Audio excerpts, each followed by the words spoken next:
Bíddu.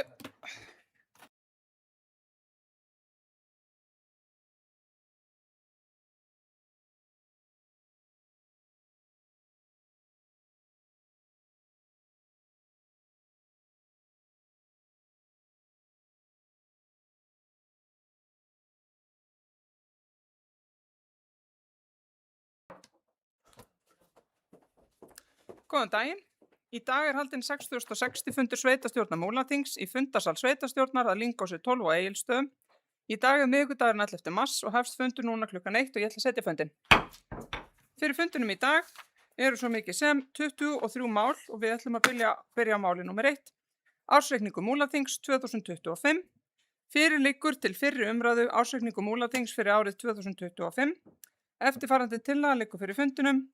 Sveitarstjórn samþykkir að vísa ársreikningi Múlaþings 2025 til seinni umræðu í byggðarráði og sveitarstjórn. Og ég ætla að opna mælendaskrána til þessu lið og fyrsti máls tekur sveitarstjórn Dagmar Stefánsdóttir. Gjörðu svo vel.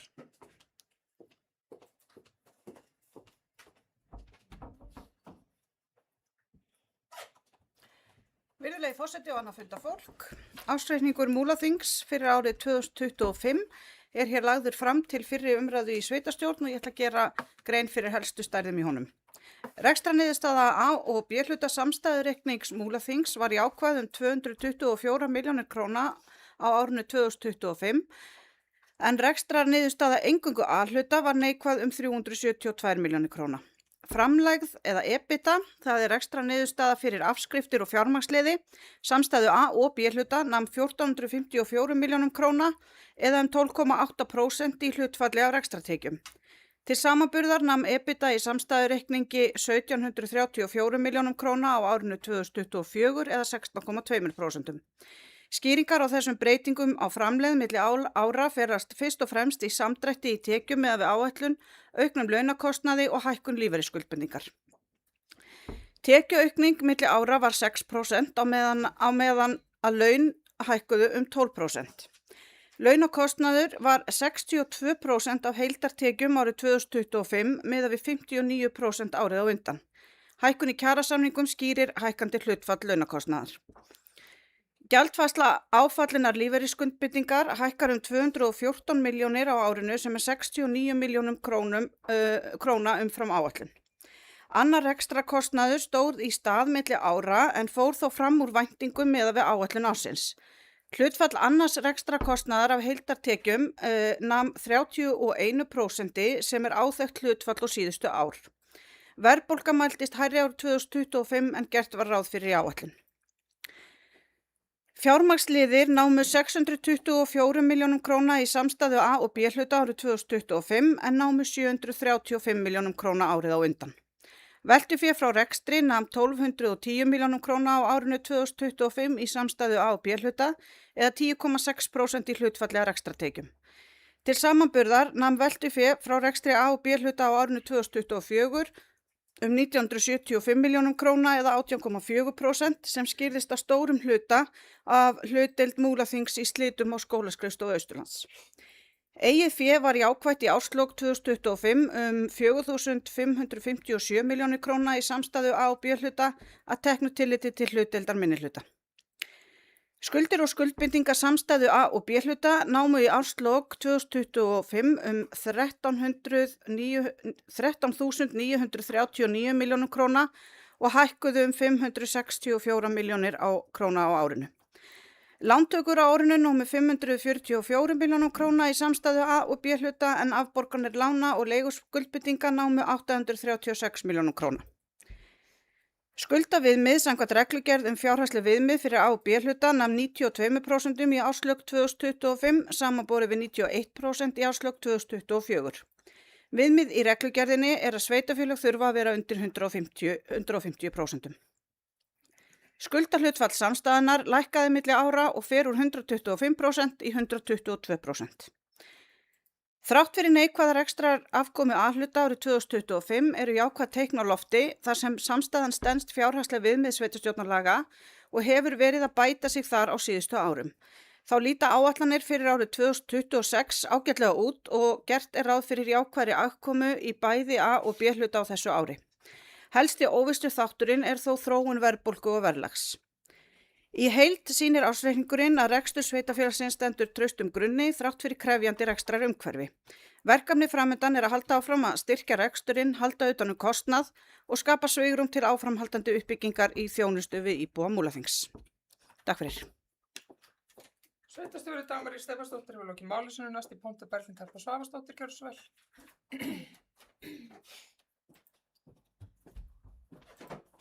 Forseti, góða fundamenn. Bara byrjaði að þakka Dagmar sveitarstjóra fyrir hennar yfirferð og mér langaði bara að koma aðeins upp og svona fara örlítið yfir nokkur atriði. Svona stór þáttur líka í hvernig eins og bara benda á laun sem hafa hækkað verulega á milli ára og má auðvitað leita skýringa í því. Það þeir kjarasamningar sem voru gerðir og í áætlunum þá gerði við ráð fyrir 4% hækkun en það varð 12% hækkun. Þannig á milli árna 2024 til 2025 launahækkun upp á 622 milljónir. Við fórum auðvitað í að gera viðauka til að náttúrulega reyna að mæta þessu en það fór umfram líka þá viðauka í rauninni þessi áætlun sem við héldum við þyrftum að mæta laununum. Þannig að launin hafa hækkað en þetta einskiptis aðgerð sem að hækkar 12% og það kemur regla á það þannig að eins og næsta árið þá það 4% sem áætlað að laun hækki. En maður fer þá oft líka til sín þegar það eru launahækkanir og við erum náttúrulega með marga starfsmenn hjá sveitarfélaginu og fólki finnst það alltaf vera að sjá einhverjar starfsauglýsingar að bara koma inn á það að stöðugilda þróun núna á milli þessara ára þrátt fyrir að sé svona miklu hærri launin út af kjarasamningum þá fækkun 3 stöðugildi á milli ára. Þannig að ekki það. Og svo sem koma inn á nokkra liði svo sem að sveitarstjóri búin að koma inn á eins og með fjármagnsliðina og það verðbólgan sem var umfram áætlun sem 70 milljónir og svo það lífeyrisskuldbindingin og mann finnst hún alltaf vera umfram en á síðasta ári þá var hún í takt við áætlun en núna 70 milljónir umfram áætlun og allt telur þetta. Einnig eins og annar ekstrakostnaður fór þarna umfram áætlun 70 milljónir og koma inn á eins og þessar skertu tekjur sem á okkur vantar að það var samkvæmt tölum sem voru uppgefnar fyrir fjármálastjóra hjá okkur varðandi fjármagn í félagsmál. Það átti að verða aukning 200 milljónir til okkar en það urðu 100, þannig okkur vantar strax 100 þar. Þannig að þetta eru svona ýmsir þættir sem koma þarna inn. En eins og með launin og þess að gífurlega hækkun, þetta náttúrulega einskiptis aðgerð og mun auðvitað skila sér á annan hátt til okkar samfélags í launum, launum starfsmanna og okkar íbúa hér og koma að einhverju magni til okkar líka. En varðandi eins og kom líka inn á að varðandi skuldaviðmið og skuldahlutfall, við stöndum bara gríðarlega verð þar og engin skuldavandi en okkur hjá sveitarfélaginu. Þannig að við erum ekki að ýta því þangað. En að bara næsta ári eins og fjárhagsáætlun þó hún sé ekki til umræða hér en það svona út frá þessu og fyrir fólk að horfa á svona, þetta ár fjárhagsáætlun fyrir þetta ár að hún lítur bara vel út og þar einmitt launin áætluð 4% aukningu og þar í rauninni í samstæðunni hún áætluð jákvæð 860 milljónir og allhlutin þar áætluð jákvæður 300 milljónir og svo kannski bara minnast á nokkur atrið eins og á þessu ári það með sameiningaframlagið sem líka dett út og það verður 88 milljónir núna síðasta framlagi hjá okkur í ár og það sem ber að fagna eins og fyrir næsta ára það breytt reikni líkan jöfnunarsjóðs og þar loksins verið að mæta þeim sveitarfélagum sem eru tiltölulega fámenn en með marga byggðakjarna og þurfa að sinna innviða uppbyggingu og góðri þjónustu á öllum stöðum. Þannig að ég fagna því að það sé verið að mæta okkur þar þannig að það kemur svona upp að einhverju leiti einmitt eða myndarlegum hætti svona að því að sameiningaframlagið að detta niður að mæta okkur þar. En mér langar líka að minnast kannski bara á líka eins og fyrir þetta ár að við náttúrulega horfum til þess og höfum verið öflugir í því varðandi tekjur af orkumannvirkjum. Við horfum á það auðvitað ekki fast í hendi en manni finnst svona þverpólitískt einmitt á þingi að þessi stuðningur við það að við sem erum eins og með Kárahnjúka í okkar landi og gríðarlega mikið land og við stöndum undir hérna þriðjungi orkuframleiðslu og það náttúrulega bara einkennilegt að fá bara valla krónu fyrir allt þetta land. Við fáum held í 12-14 milljónir en þetta allavega í vegferð og komið í samráðsgátt og við horfum til þess að þess sanngirnis að við fáum líka tekjur þar og þá mun það náttúrulega bara bæta okkur rekstrarstöðu en auðvitað þetta ekkert í höfn. Og svo líka má nefna eins og Fiskeldissjóð, það náttúrulega verið að hamra á því að þetta náttúrulega tekjur sem að landsvæðin skapa sem eru með þau atvinnumál og samt þessi fjármunni teknir og einhverjum potti á suðvesturhorninu og deilt úr þeim. Þannig að vegferðin þannig að þetta svona að fjórðungurinn fái sjálfur að vinna úr því hvað hann gerir og þurfa ekki að sækja í þennan sjóð og það mikið óöryggi hvað styrt og hvað ekki.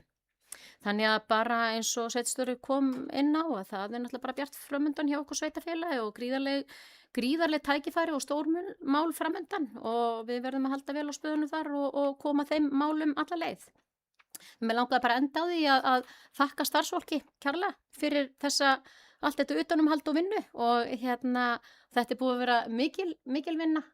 Og við værum ekki stödd hér og svona nema við værum með allt þetta góða fólk og við mögum ekki gleyma að minnast á það. Takk fyrir. Sveitarstjórnarfulltrúi Berglind Harpa Svavarsdóttir er lokið máli sinni. Næstur í pontu Helgi Hlynur Ásgrímsson, sveitarstjórnarfulltrúi, gjörðu svo vel. Fleiri sem vilja biðja orðið.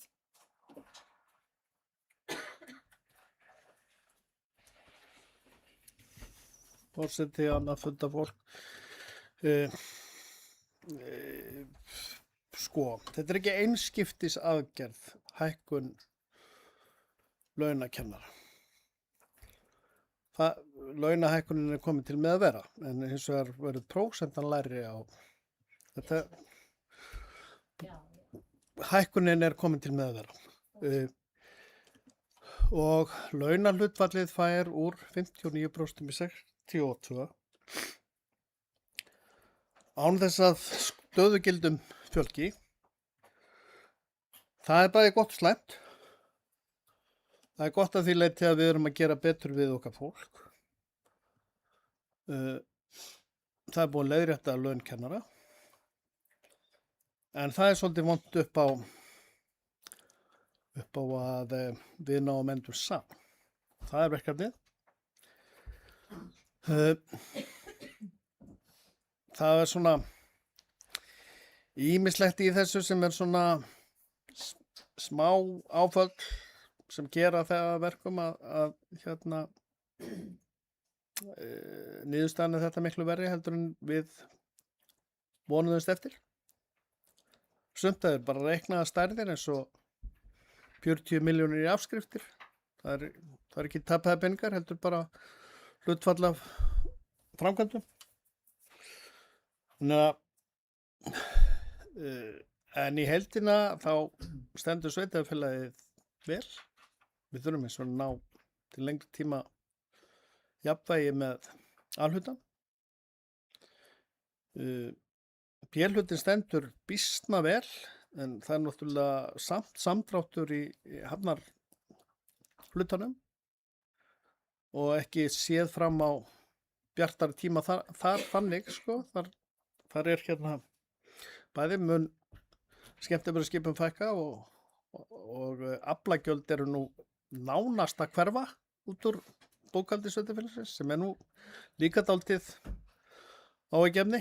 Það er aðalega bara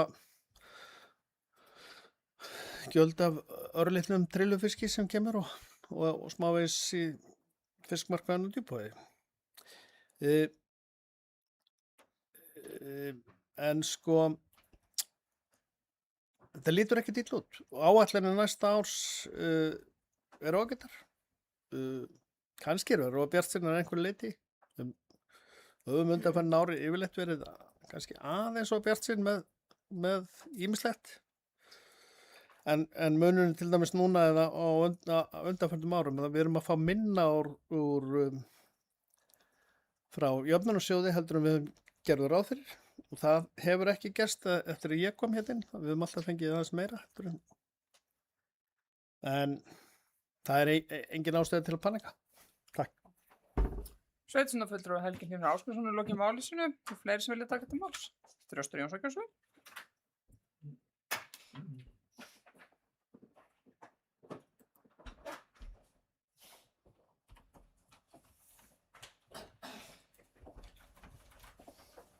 Já, forseti, annað gott fundafólk. Hann bara alltaf ákveðin afreg og léttir þegar þessi ársreikningur er kominn, þó hann hafi ekki verið kannski eins og vonast var til. Sveitarstjórnarfulltrúi Berglind Harpa fór hérna aðeins í gegnum ástæðan til þess, það kom upp á þetta og það kom upp á hitt. Vandamáli bara það með þessi blessuðu fjármál og alveg síðan ég byrjaði fyrir 6 árum, þá hefur nefnilega það alltaf komið þessi skýring, það kom upp á þetta, það kom upp á hitt. Og ég man einhvern tíman í dialógu fyrirverandi sveitarstjóra hér hinn okkar ágæta að þá var þetta, einmitt kom þetta í einhverjum umræðu að það eitthvað komið upp á. Og ég sagði við hann, jú en Björn, það kemur alltaf eitthvað upp á. Það er nákvæmlega það sem ég gerist og þess vegna þurfum við að vera alltaf á tánum. Og hér var nefndir hlutir eins og verðbólga og fleira sem eru alltaf óvissu þættir og við lifum alveg rosalega óvissum heimi og það var talað hér að það líti vel út fyrir þetta ári og ég ætla ekki að vera leiðileg, ég ætla bara að vona að það gangi eftir en eins og við sjáum heimsmyndin í dag, ég er ansið rættur að hlutirni gangi ekki eftir eins og við ætlum og þar eru hlutir sem við höfum bara enga stjórn á. Í fjármálum sveitarfélagsins hefur sveitarstjórn í rauninni nánast engungu kontról á annar hliðin, það er að segja útgjaldahliðinni. Það er það sem við þurfum að fókusa alveg svakalega mikið áfram og ekki vera með ómiklar væntingar þegar við förum að staði eins og góðum að þess að ekki ganga á hrattum gleðina dyr. Aðeins sambandi við verðbólguna það er alltaf verið einhverja væntingar það að verðbólgan sé undir þessu viðmiði Seðlabankans sem er 2,5% ef maður rétt. Og ég fór bara að hugsa snemma í morgun þegar ég var að fara yfir gögnað, hvernig ætla að vera með þessa verðbólgu í gegnum tíðina? Hvenær hefur hún verið á þessu óska leveli? Og við kennum verðbólgunni réttilega oftum en ég held að við verðum bara að fara að taka henni sem staðreind að hún er aldrei 2,5%. Ég er búin að vera hérna, kom upp í þennan stól í 6 ár og ég fór bara að gamla í morgun inn á statistika til að sjá hvernig verðbólguþróun hefur verið alveg frá 1980 til 2020. Og þetta er svo sem, nú kannski vera að sína svona en þetta er grafið Það var nú ekki geðslegt hérna á seinni hluta fyrri aldar þegar þetta fór yfir 60% verðbólga. Ég veit ekki hvernig menn fóru að því að reka sveitarfélög þá, það hefur verið erfitt. En málið er það að þessi 6 ár sem ég er búin að vera hérna, þá hefur meðal verðbólga verið takk fyrir 5,77%. Ég held kannski eigum við bara að taka frekar en að vera alltaf að horfa á verðbólgu spána á hverju ári til þess að hafa varan á okkur að taka bara einhvað svona jafnaðarbil yfir 3 síðustu 4 ég veit ekki hvað, kannski 6 síðustu ár og segja þetta er verðbólgu viðmiði sem við ætlum að taka. Þá er ákveðin varnagli til. En svona kannski að gamni að þá þetta ágæta graf að það vakti eftirtekt mína að það sem verðbólga fór og var helst undir þessu viðmiði voru árin 2013 til 2016 og hún var kyrr niður mjög hratt 2013. Hver á forsætisráðherra þessum árum? Hvaða ríkisstjórn var? Það var Sigmundur Davíð Gunnlaugsson. Hann var nú upp framsókn. Reyndar, en þið mistu hann.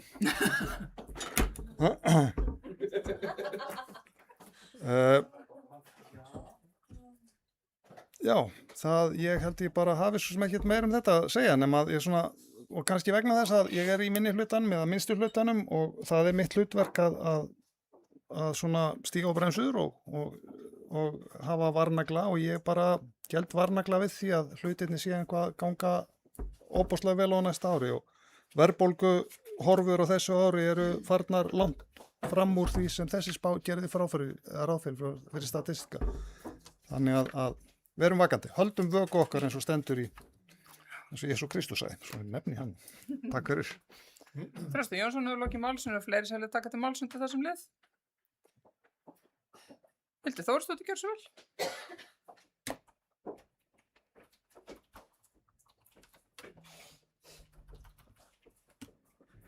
Já, forseti ágæti fundamenn, það er nú svo sem margt búið að koma fram og ekki miklu við að bæta en það er kannski ljóst að afkoman ákveðin vonbrigði með það sem við höfum svona gert okkur í hugalund og ýmislegt sem að kemur þar inn eins og hefur verið talið upp. Það sem að manni kannski svona bregður mest við, sko, það er ekki þetta ytra eins og verðbólgan eða hækkun launa alltaf 12%. Í samhengi við kjarasamninga kennara heldur það að tekjur að draga saman hjá okkur og það er mikið ágefni og eitthvað sem að þarf augljóslega að rýna vel næstu misseri. EBITDA fyrir samstæðina, hún var hér 12,8% í hlutfallega rekstratekjum og jákvæðum 1454 milljónir króna fyrir árið 2025 en er 1734 milljónir króna árið 2024. Þannig að það er svona ákveðnir þættir sem við þurfum að rýna dálítið vel sem er bara mikið ágefni. Verðbólgan sem er núna hjá Seðlabankanum með 5,2% og það er flest sem bendir til þess að verðbólgan sé að fara að hækka í ljósi alvarlegra stöðu á olíumarkaði í heiminum. Þannig það er að ýmsa huga næstu misseri og dálítið stórt verkefni sem býður næstu sveitarstjórnar að halda vel utanum fjármálin. En mér langar að lokum bara þakka okkar góða starfsfólki fyrir sína vinnu. Hún hefur verið mikil og góð. Takk fyrir. Sveitarstjórnarfulltrúi Hildur Þórsdóttir lokið málsinu og fleiri sem vilja taka til máls undir þessum lið. Ef svo er ekki þá tökum við tillöguna til afgreiðslu. Þeir sem samþykkja tillöguna rétt upp hönd. Það er samþykkt samhljóða. Þá erum við komin í lið nummer 2, prókúra fyrir Múlaþing. Á fundi byggðarráðs Múlaþings 24. febrúar 2026 var samþykkt að vísa til sveitarstjórnar tillögu frá sveitarstjóra að veita Hlyni Jónísinni, sviðsstjóra stjórnsýslu og Ingvari Rafni Stefánsinni, sviðsstjóra fjármála, prókúru umboð fyrir hönd Múlaþings. Eftirfarandi tillaga liggur fyrir fundinum. Sveitarstjórn Múlaþings samþykkir tillögu sveitarstjóra að veita Hlyni Jónísinni kennitala 30.0888 2089, sviðsstjóra stjórnsýslu og Ingvari Rafni Stefánsinni kennitala 020287 2179, sviðsstjóra fjármála, prókúru umboð fyrir hönd Múlaþings í stað Óðins Gunnars Óðinssonar og Guðlaugs Snæbjörnssonar sem er að láta á starfum sem sviðsstjóra stjórnsýslu og sviðsstjóra fjármála. Ég ætla að opna umræður undir þessum lið ef einhverju vilja taka til máls. Já, Berglind Harpa Svavarsdóttir, gjörðu svo vel. Forseti, góða fundamenn. Bara svona að því að við erum að taka þetta hérna til afgreiðslu og enda verðum við að gera þetta fórumsins vegna en bara koma hérna upp og bara, þó þeir séu nú ekki búin að vinna sem síðustu dag, en bara tala það, hérna, hversu mikilvægir þeir hafa verið hérna í þessu sveitarfélagi og þetta er ákveðið skref í því að við erum að missa ykkur, við erum ekki búin að því, en bara þakklæti eins og vorum að þakka fyrir hérna starfsfólki hérna varðandi ársreikningin okkar að bara koma hérna upp og minnast þess hvað þeir eru búin að vera mikilvægir í þessu sveitarfélagi hérna frá því að þið byrjuð og öll sammenningin og þetta er bara búið að vera krefjandi þetta ferli og hérna búið að vera alveg mjög hérna dýrmætt að hafa eitthvað báða borði og fengu auðvitað allir í magan þegar hérna tveir svona mikilvægi menn er að stíga frá borði en við erum að reyna að gera þetta vel og hérna við samstarfi, við erum náttúrulega okkar góðu menn, Óðinn og Gulla og þeir eru í því að reyna að láta þetta takast sem best og þetta er svona eitt skrefið því og þannig að mér langaði bara að koma upp og minnast þess hvað þið eru búin að vera öflir og hérna bara þakka ykkur kærlega fyrir það þó ég örugglega eftir að koma hér aftur setna upp og gera það. Takk. Sveitarstjórnarfulltrúi Berglind Harpa Svavarsdóttir lokið máli, svona fleiri sem vilja kveðja sér hljóðs. Svo er ekki þó tekur tillöguna til afgreiðslu, þeir sem samþykkja þetta rétt upp hönd. Samþykkt samhljóða. Við erum þá komin í lið nummer 3.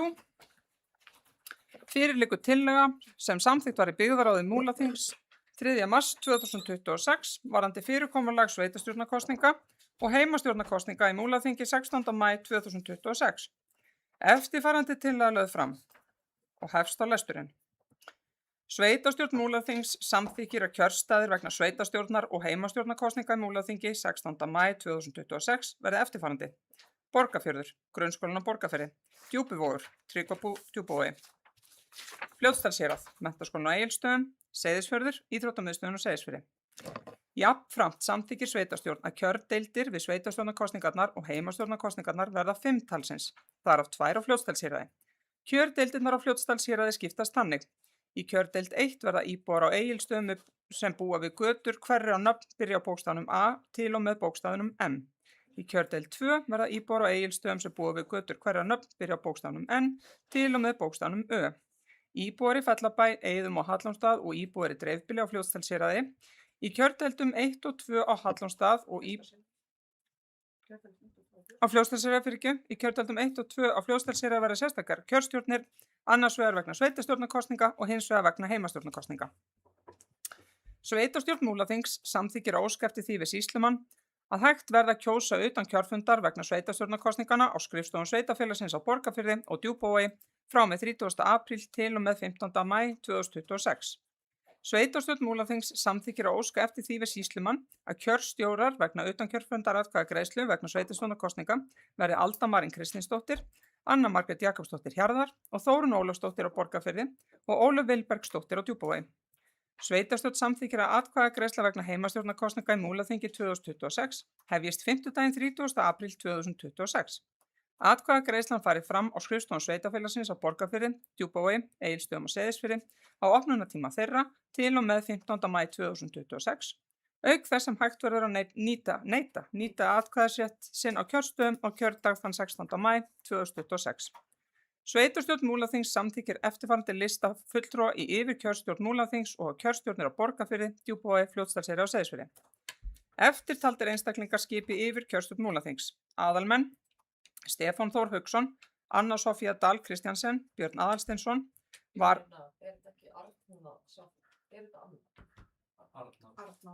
Arna Sofía, varamenn Ólöf Ólafsdóttir, Ásdís Þórðardóttir og Unnur Óskarsdóttir. Við ætlum heldur ekki að neita atkvæðisréttin, lögum það. Eftirtaldir einstaklingar skipi undir kjörstjórnir hjá Múlaþingi, Fljótsdalshérað, kjördeild 1 vegna sveitarstjórnarkosninga, aðalmenn Lovísa Hreinsdóttir, Eydís Bjarnadóttir, Jón Hávar Jónsson, varamenn Maríanna Jóhannsdóttir, Bára Dögg Þórhallsdóttir, Vignir Alvar Vignisson. Fljótsdalshérað, kjördeild 2 vegna sveitarstjórnarkosninga, aðalmenn Inga Rós Unnarsdóttir, Guðmundur Þorsteinsson, Fríða Margrét Sigvaldardóttir, varamenn Baldur Gretarsson, Guðmundur Sveinsson Króger, Anna Dís Jónsdóttir.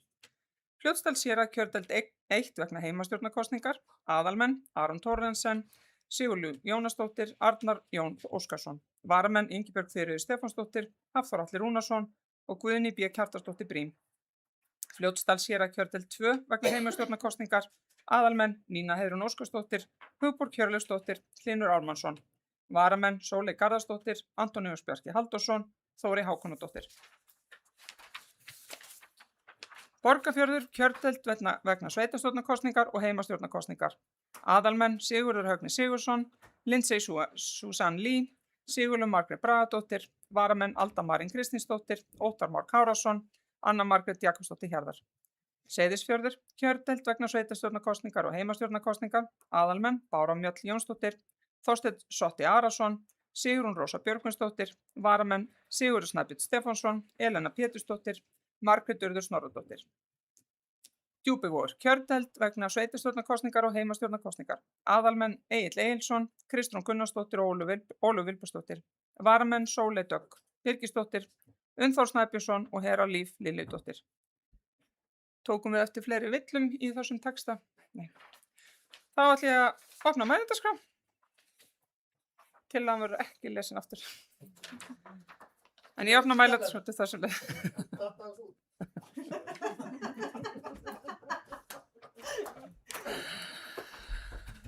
Jæja, það er enginn sem kveður sér hljóðs, þá tökum við tillöguna til afgreiðslu. Þeir sem samþykkja þetta, réttabönd. Samþykkt samhljóða. Við erum þá komin í lið númer 4, mikilvægi Egilsstaðaflugvallar. Þann 27. febrúar 2026 þurftu 16 farþegaþotur að hætta við lendingu á Keflavíkurflugvelli vegna slæmra veðurskilyrða og lenda á varaflugvöllum hér á landi. Eftirfarandi tillaga lögð fram. Við framangreindar aðstæður kom í ljós mikilvægi þess að tryggt verði til viðbótar við fyrirliggjandi framkvæmdir við akbraut á Egilsstaðaflugvelli að til staðar séu fullnægjandi eldsneytisbirgðir á flugvöllunum og að lenging flugbrautanna verði sett í forgang. Í flugstefnu Íslands Egilsstaðaflugvöllur skilgreindur í forgangi í uppbyggingu varaflugvalla sökum góðra aðstæðna. Sveitarstjórn Múlaþings skorar á ríkisstjórn Íslands að koma framangreindu fjárfestingum einnig fyrir í uppbyggingu Egilsstaðaflugvallar til að tryggja alþjóðlegt flugöryggi hér á landi. Sveitarstjóra falið að koma á erindinu til viðeigandi ráðherra. Ég ætla að opna mælendarskrá til þessum lið. Berglind Harpa Svavarsdóttir, gjörðu svo vel.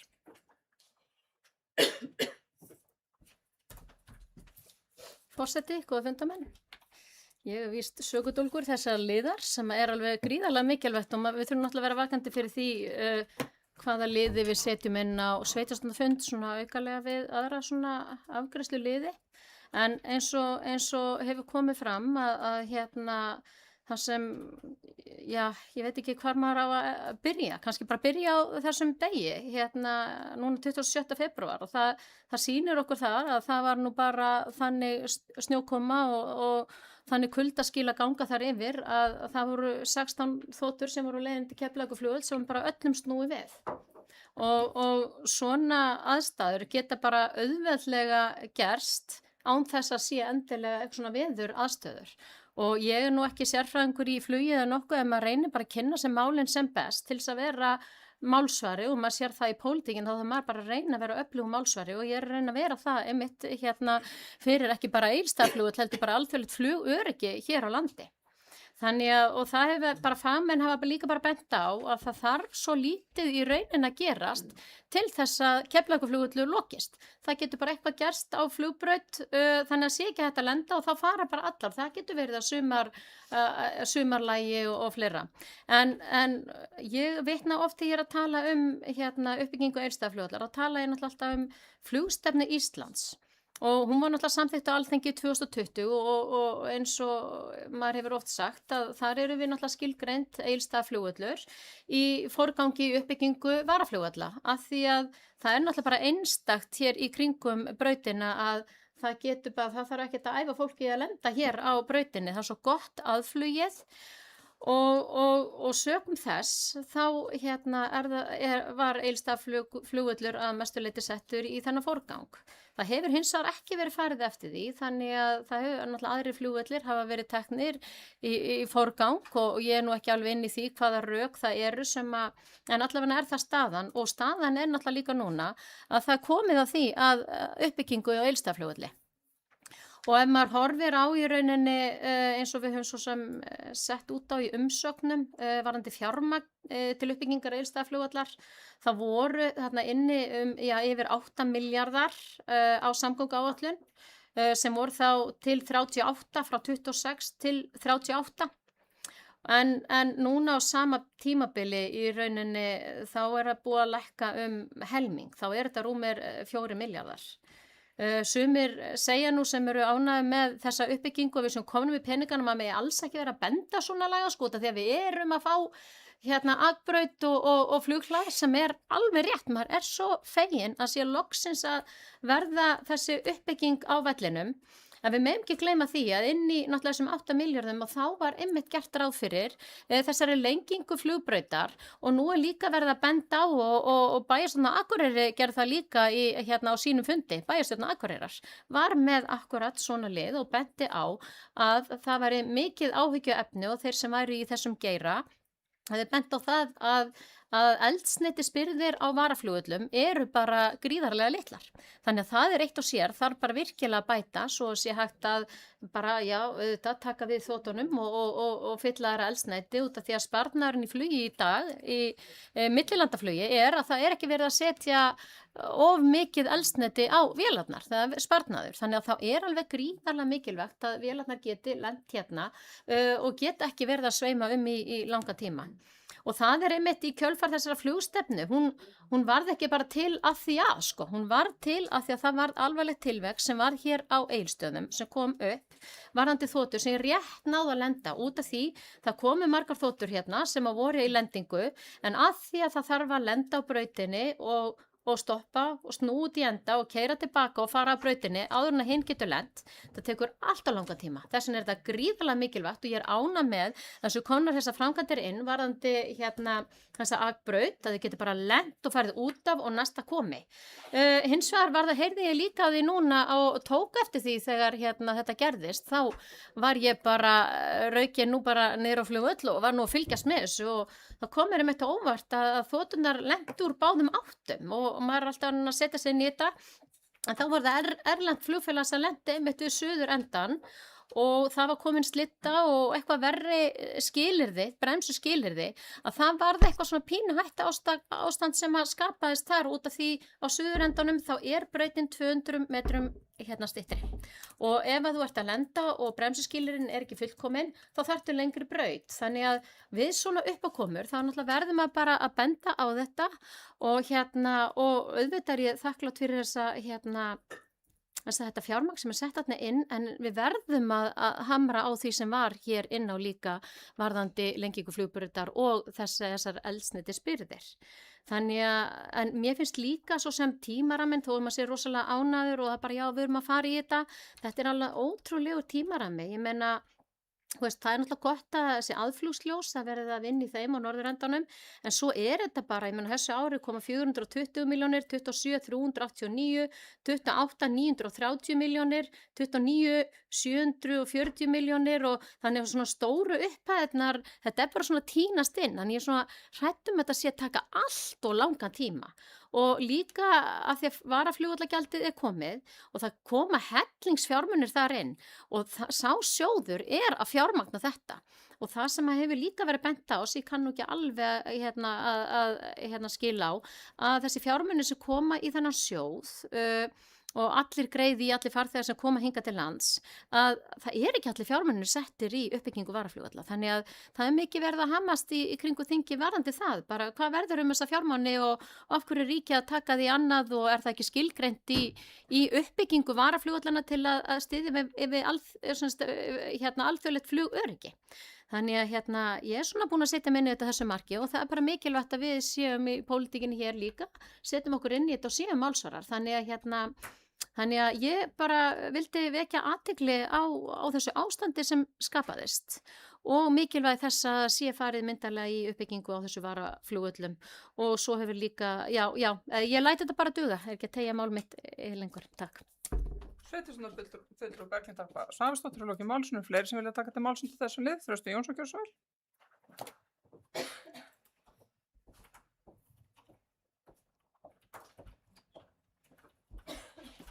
Já, forseti, annað gott funda fólk. Ég kem eiginlega bara hérna til þess að gera grein fyrir atkvæði mínu. Vegna þess að í atkvæði mínu ætla ég að svona, hvað heitir það? Express the feeling. Það er sem sagt að tjá tilfinningun minni sem er uppreisn. Og uppreisnin er fólgin í því að sko ég þakka sveitarstjórnarfulltrúi Berglindi Hörpu fyrir að standa vaktina. Fylgjast með hvað var gert á Akureyri og koma sér inn og ég bara fínasta mál og ég bara í raun og veru styð það alveg heilshugar. Hitt er hana mál að við hér í sveitarstjórn eyðum endalausu orku í það að berja og yfirvöldum siðra vegna ófjármagnaðra hluta sem búið að lofa þvers og kruss og ekkert gerist og við kerum í drullinu yfir öxl og svo framvegis. Besta dæmi núna baráttan fyrir okkar ágætu Fjarðarheiðargöngum. Og ég hef hér á þessum ráðustól komið aftur og sagt það að við erum að berjast við afleiðinguna en ráðust ekki að orsökinni. Orsökin er svo að menn eyða peningunum í svona hugðarefni sín stjórnvöld, hvort sem það eru loftslagsmál eða Úkraínustríð eða ekki lengi talið, milljörðum eftir milljarða. Þegar það kemur að svona hlutum, eins og þessum ágætu framkvæmdum sem Berglind Harpa nefndi hér á flugvöllin, þá eru peningandi búnir. Þessi ráðherrar, þegar við sendum þeim svona tóninn og förum á fundi við og svo framvegis, þá eru þeir raunni umboðslausir. Vegna þess að við erum að leita í umboðið fyrir fjármagninu sem þjóðin á. En þeir eru búnir að eyða því einhver annað. Þannig að við getum alveg eins þið getum alveg eins sendt þetta til mín. menn er ekkit meira umboð, það er ekki peningar, þau er búin að eða. Þannig að til þess að leggja áherslu á þetta, að þá ég vona með skilji þetta að það er ekki það að ég hafi neitt á móti þessu og þetta má gjarnan fara sögulega ráðara, en ég veit alveg hvernig hvað þetta lendir þar, einhvers staðar ofan í skúffu og ekkert gerist. En bara þess að leggja áherslu á, ætli að sitja hjá, gæti kannski orðið til þess að ráðherra fari kíkja á þetta og sér að það vantar eitt atkvæði og fara að kanna kannski á YouTube-vídeó hvað gerist. Þetta er uppreist gegn þessari rótvandans sem ég hef búin að margtuða yfir, fæ nú lítinn hljómgrunn undir við því, en þetta er stóra vandamál, hvort sem er flugvöllurinn, fjarðarhæðgang, öxi, heilbrigðiskerfið okkar á landsvísu, ég minn eini. Þannig að ég bara segja eins og einn ágætur, ég mótmæli og ætla að greiða atkvæði, þannig að ég ætla að sitja hjá. Takk.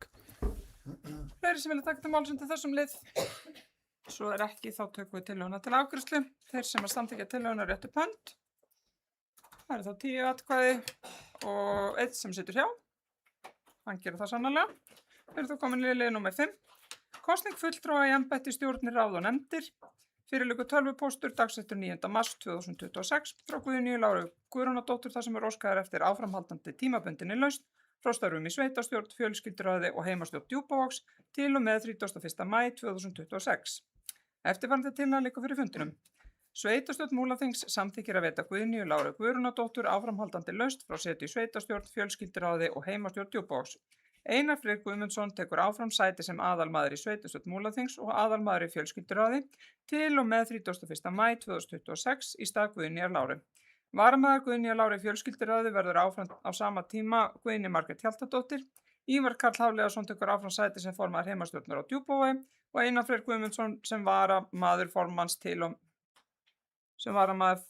á heimastjórnar á Djúpavogi til og með 31. maí 2026 í stað Guðnýjar Láru. Hlafna mælendarskrándu þessum liðið einhverju vilja taka til máls. Svo er ekki þó tökum við tillöguna til afgreiðslu. Þeir sem samþykki þetta réttu upp hönd. Samþykkt samhljóða verið þá komin í lið númer 6, gjaldskrár 2026. Fyrir liggur gjaldskrá fyrir Hlimmsdali sem samþykkt var í fjölskylduráði Múlaþings 17. febrúar 2026. Eftirfarandi tilmæli liggur fyrir fundinum. Sveitastjórn Múlaþings samþykki fyrirliggjandi gjaldskrá fyrir Hlimmsdali. Hlafna mælendarskrándu þessum lið. Og það er engin sem kveður sér hljóðs og það tekur tillöguna til afgreiðslu. Þeir sem samþykki þetta réttu upp hönd. Samþykkt samhljóða. Við erum þá komin í lið númer 7, gjaldskrá Fjarðarborgar. Fyrirliggja drög að gjaldskrá fyrir félagsheimili Fjarðarborg sem samþykkt var í byggðarráði Múlaþings 17. febrúar 2026. Eftirfarandi tilmæli liggur fyrir fundinum. Sveitastjórn Múlaþings samþykkir fyrirliggjandi gjaldskrá fyrir félagsheimili Fjarðarborg. Ég ætla að opna mælendarskrá til þessum lið einhver vilja taka til máls. Svo er ekki þá tekur tillöguna til afgreiðslu. Þeir sem samþykki þetta réttu upp hönd. Samþykkt samhljóða. Við erum þá komin í lið númer 8, reglur Múlaþings úthlutun íbúða eldri borgara á Múlavegi og Seyðisfirði. Fyrirliggja drög að reglum Múlaþings úthlutun íbúða eldri borgara á Múlavegi og Seyðisfirði sem samþykkt voru í fjölskylduráði Múlaþings 17. febrúar 2026. Eftirfarandi tilmæli liggur fyrir fundinum. Sveitastjórn Múlaþings samþykki fyrirliggjandi reglum Múlaþings úthlutun íbúða eldri borgara á Múlavegi og Seyðisfirði. Þeir sem ég ætla að opna mælendarskrándu þessum lið. Það er engin sem kveður sér ljós. Þannig að við tökum þá tillöguna til afgreiðslu. Þeir sem samþykki tillöguna réttu upp hönd. Samþykkt samhljóða. Við erum þá komin í lið númer 9. Reglur Múlaþings sérstakan húsnæðisstuðning. Fyrirliggja drög að breytingum á reglum Múlaþings sérstakan húsnæðisstuðning sem samþykkt voru í fjölskylduráði Múlaþings 17. febrúar 2026. Eftirfarandi tilmæli liggur fyrir fundinum. Sveitastjórn Múlaþings samþykkir fyrirliggjandi breytingar á reglum Múlaþings sérstakan húsnæðisstuðning. Ég ætla að opna mælendarskrándu þessum lið ef einhver hyggst taka til máls. Svo er ekki þó tekur þetta til samþykktar. Þeir sem samþykki þetta réttu upp hönd. Samþykkt samhljóða. Við erum þá komin í lið númer 10, reglur notkun Hlimmsdala. Fyrirliggja drög að reglum afnot af Hlimmstólum sem samþykkt voru í fjölskylduráði Múlaþings 17. febrúar 2026. Eftirfarandi tilmæli liggur fyrir fundinum. Sveitastjórn Múlaþings samþykki fyrirliggjandi reglur fyrir afnot af Hlimmstólum. Ég ætla að opna mælendarskrándu þessum lið einhver hyggst taka til máls. Svo er ekki þó tekur tillöguna til afgreiðslu. Þeir sem samþykki þetta réttu upp hönd. Þá erum við komin í liði fundagerða. Við erum komin hér í lið 11, 12, 13 og 11, 12, 13. Hér eru fundagerðir heimastjórnar Djúpavogs nr. 69. fundargerð heimastjórnar Fljótsdalshéraðs nr. 67 og fundargerð heimastjórnar Seyðisfjarðar nr. 66. Hér er að ræða liði 11, 12 og 13 og ég ætla að opna mælendaskrá undir þessum lið, einhver vilja taka til máls. Svo ekki, þá eru þær lagðar hér fram til kynningar. Við erum þá komin hér í fundargerði byggðarráðs að ræða liði 14, 15 og 16. Þetta er fundargerð byggðarráðs Múlaþings nr. 179, 180 og 181 og ég ætla að opna mælendaskrá undir þessum lið ef einhver hyggst taka til máls. Ásrún Mjöll, gjörðu svo vel.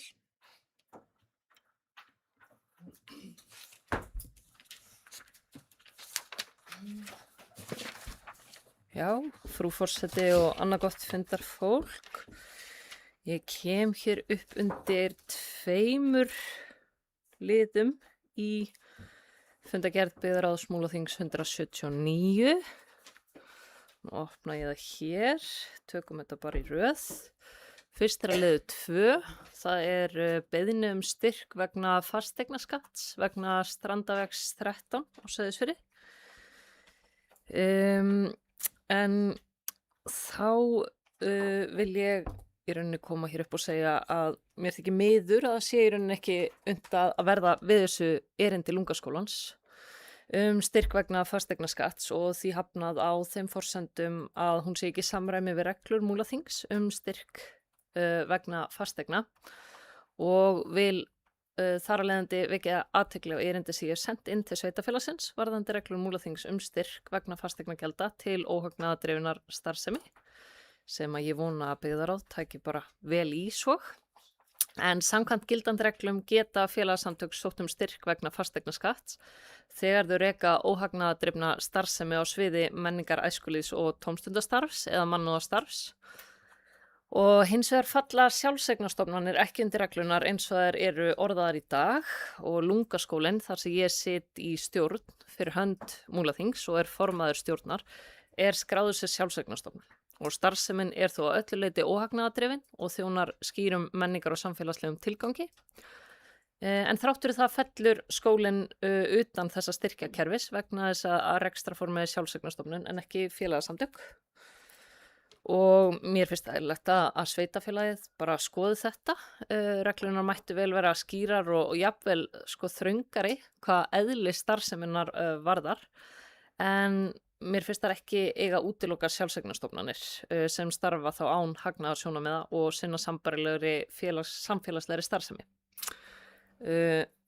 Og rammi laga fasteignaskatt að sveitafélag kemur í rauninni ekki í veg fyrir að slíkar stofnanir falli undir reglunar og er þetta því fyrst og fremst spurning orðalag og stefnu sveitafélagsins eftir því sem ég best skil. Og vona bara að reglunar verði endurskoðar með að markmið að tryggja að óhagnaðardrifnar sjálfseignarstofnanir geti líka fallið undir þetta styrkjakerfi og þá er það liður 3 það sem í sömu fundargerð, já, sem ég langaði aðeins kannski að athuga hvort að, hvað segir maður, staðgengill formanns heimastjórnar Djúpavogs geti komið upp og svona aðeins kannski glöggvað okkur á því að nú hafa verið dálitlar umræður meðal íbúa varðandi húsnæðið að mörk 12 og 14 og nýtingu þess undir starfsemi sveitafélagsins á Djúpavogi. Það væri gott svona fyrir þá sem er ekki alveg eins inn í málunum. Takk. Ásrún Mjöll Stefánsdóttir, sveitarstjórnarfulltrúi, hefur lokið máli sínu. Má bjóða formanni heimastjórnar Djúpavogs að koma til svara varðandi húsnæðiskappalegna á Seyðisfirði. Takk fyrir. Þetta er byggðarráðsfundargerð. Undir byggðarráðsfundargerð. Já, ég veit það. En heimastjórn hefur ekki aðkomað, sko. Herðu, kæra fundarfólk frá Hósti. Ég get svona komið stutt aðeins og þetta er alltaf bara hefur komið til kynningar í heimastjórn Djúpavogs. Það er unni þá byggðarráð sem er með þessi kaupafyrirlin könnu en notkun húsnæða hefur kannski meira verið til umræði í umhverfisframkvæmdaraði. Við hefum svona verið ákveð upplýst svona hvað mér er að spá en ég held að skrefið núna er einfaldlega það er hvort að sveitarfélag kaupi húsi. Það er það sem er verið að skoða núna og er ekki búið að ljúka því held ég það. Þannig að það er bara þannig. Svo held ég að það er alltaf, ég held að sé vilji flestra á Djúpavogi maður heyrt að sveitarfélagið eignist þetta hús, að það fær ekki í almenna sölu því að mennum það skipta þetta máli hvað þar fer inn og svo það bara verið það unnið áfram. Ég var Karl Hafleðarsson og Lóki Málssonu vill að Dagmari Stefánsdóttir sveitarstjóri ætlar að koma til svara í þessu lið. Já, bara kannski eins og Ívar segir þá þetta mál bara í ákveðnu ferli. Það ljóst að björgunarsveitin þarf að losna við þetta hús til þess að geta byggt sér annar staðar og við höfum verið bara í viðræðum það og byggðarráð búið að gefa leyfi sitt fyrir að við höldum áfram með það. Við erum á hálfgerðum hrakhólum með þjónustumiðstöðin og Djúpavogi þannig að hana vantar húsnæði og það hefur líka verið horft til þess að þarna sé pláss til að sameina svolítið starfsemin okkur á Djúpavogi. Höfnin getur komið inn í þetta verkefni að vera með aðstöðu þarna líka og horft til þess líka hef takið þátt í þessu því að vonandi verður starfsmaður hef í framtíðinni á Djúpavogi. Þannig að það eru bara ýmsir möguleikar í þessu húsi. Austurbrú þarna til dæmis með aðstöðu núna og það ekki verið að fara að breyta neinu hvað það varðar eða henda neinum út eða neitt slíkt. Þannig að ég held að þetta sé bara spennandi tækifæri en það þarf bara að fá að þess að gerjast og klára málið. Þetta er ekki búið. Berglind Harpa Sáðsdóttir, þú varst á mælskrá. Já, ertu að hættu? Nei, það er bara aðeins.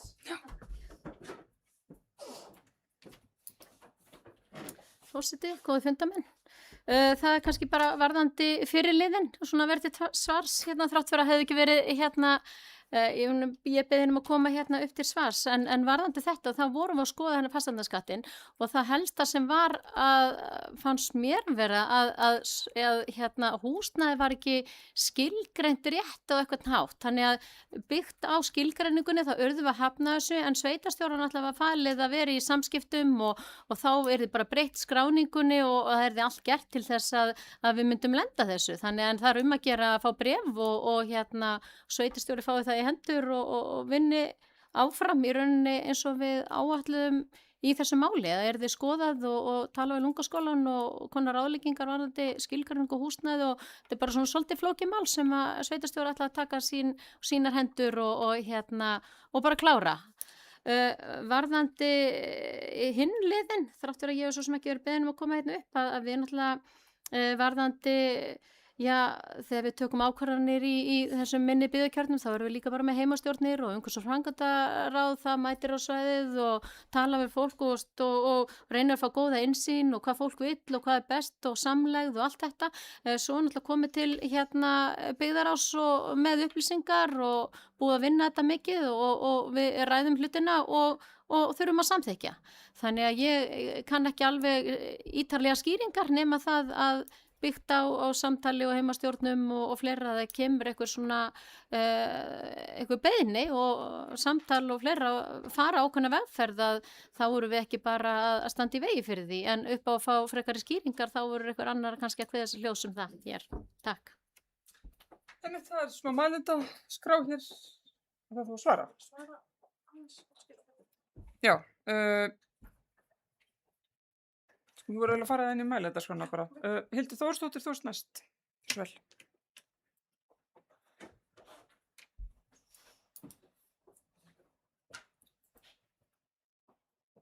Já, forseti ágætu fundamenn þetta í raun og veru snýra sama máli og sveitarstjórnarfulltrúi Ásum Mjöll kemur inn. Þetta samtal við nærsamfélagi það náttúrulega fyrir svolítið í gegnum heimastjórnina og því kom Ívar Karl hér til svara. Ég held að þessar áhyggjur íbúa snúið dálítið að staðsetningu hússins og ásýnd og umhverfi. Og ef okkar plön ganga eftir að þarna verði þjónustumiðstöð ásamt kannski starfsmönnum frá Höfn og Hefveitum, þannig að verður lögð megin áhersla á að ásýnd sé bara til fyrirmyndar. Því að þetta hús er bara þannig staðsett og ég held ekki, ég ætla að tala samt fyrir heimamenn að Djúpavogi, áhyggjuna snúast mestmegnis að því. Takk. Sveitarstjórnarfulltrúi Hildur Þórsdóttir og lokið máli sínu, þá var það Ásum Mjöll Stefánsdóttir og svo Dagmari Stefánsdóttir einnig. Ekki hins sama Stefáns þó. Já, frú forseti og annað gott fundafólk.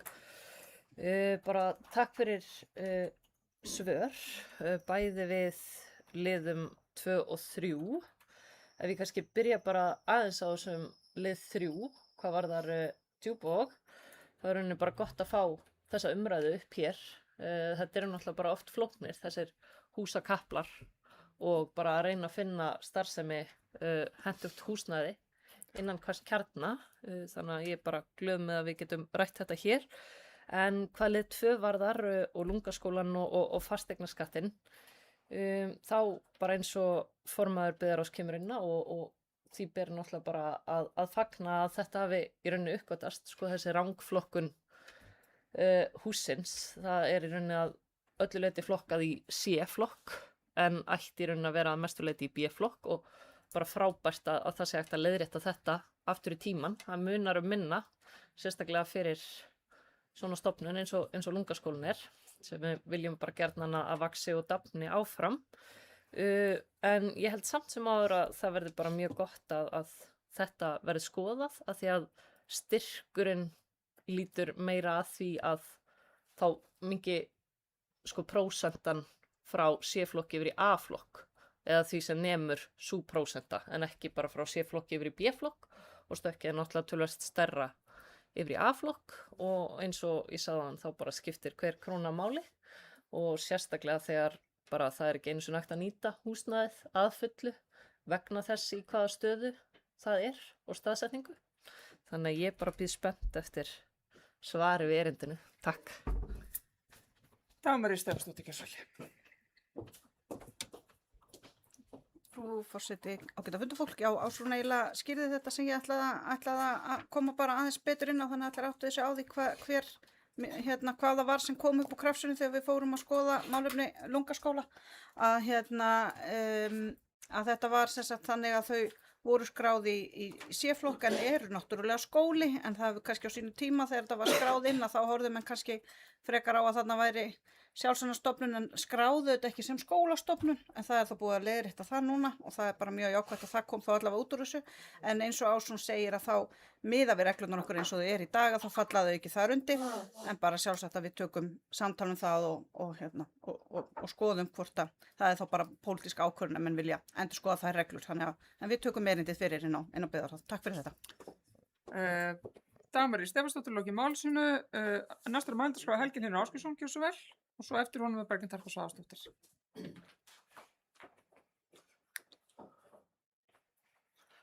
Forseti, sko, við vorum búin að lofa að vera stuttorð, það er svo vond færð á Fjarðarheiði og hér eru konur með börn á brjósti þannig að við megum ekki vera að blaðra eitthvað út í loftið. En ég kom upp undir lið 3 í fundagerðinum Djúpavík. Byggðaráðsfundagerðinni, já, einmitt. Já, það er sem sagt þetta með húsakapelin, já. Og þetta er bara ekki búið að fara eins vel og það hefði átt að fara. Það er bara búið að taka of margar oflélegar ákvarðanir, finnst mér. Salan á bræðslueignunum, húsnæði sveitarfélagsins þar, hún var ekki góð að mínu áliti. Nú er að verða komin 5 ár síðan og við verðum einhvern veginn að finna lausn fyrir áhaldahús. Þær eignir í heild voru seldar á 50 milljónir, við munum það já, ef við hefðum ætlað að byggja, ef við byggjum, þá verður það dýrara en það, sko, bara til að koma upp sambærilegri aðstöðu og við vorum að nota brota af þeim eignum undir áhaldahús. Svo er það, að mínu áliti var uppgjörðin á slökkvistöðinni líka mistök. Það spilar að hluta til er það vegna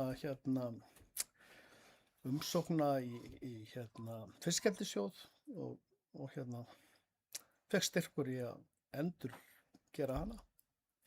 Þannig að við erum svona, já, það hefði verið betra að vera með betri heildarsýn yfir þetta allt. Og mér finnst svolítið að við séum ekki ennþá komin alveg með hana en við erum heldur ekki búin að ákveða hvað þarna verður gert en það lítur þó svolítið út eins og við séum að fara að kaupa mörg. En já, en ég ætla að vera stöðtóður. Börnin bíða, takk. Berglind Harpa Svavarsdóttir, gjörðu svo vel. Forseti, góða fundarmenn. Nú er ég alveg bara með móral að hafa beðið orðið, sko. Ég ætla ekki að lengja funda fyrir ungu konurnar hérna. En varðandi í sama lið hérna, það er í öðru lið að sveitastjórinn hún Dagmarín er búin að koma og svara því frekar og þetta er þá í góðri vegferð. Og hérna varðandi þriðja liðin, þá náttúrulega hérna eins og það þarf náttúrulega bara gott samtal við nærsamfélagið, það er búið að vera mikið í gangi, eins og ég skildi þetta áhaldahúsið, var að missa húsnæði, það þyrfti að bregðast við, er náttúrulega bara í gríðarlegum framkvæmdum, hérna á Djúpavogi, veituframkvæmdum og verður bara að fá aðstöðu og svo er það fleira, þú veist, hérna starfsfólk og skrifstofum sem vantar og við erum að reyna að búa til samvinnurými líka, þannig að fólk geti leigt sér borð og við erum ekki að reyna að leysa svo margt, en hérna eins og ég skil þetta er að áhaldahúsi er að missa sitt húsnæði og við þurfum að bregða því og þetta er bara til skamms tíma. Þetta er náttúrulega ekki kannski eitthvað sem að hvort sem verði þarna í einhver ár en við þurfum að finna betri lausn. Út af maður finnur það að fólk er ekki ánægð með þessa lausn sem endanlega lausn.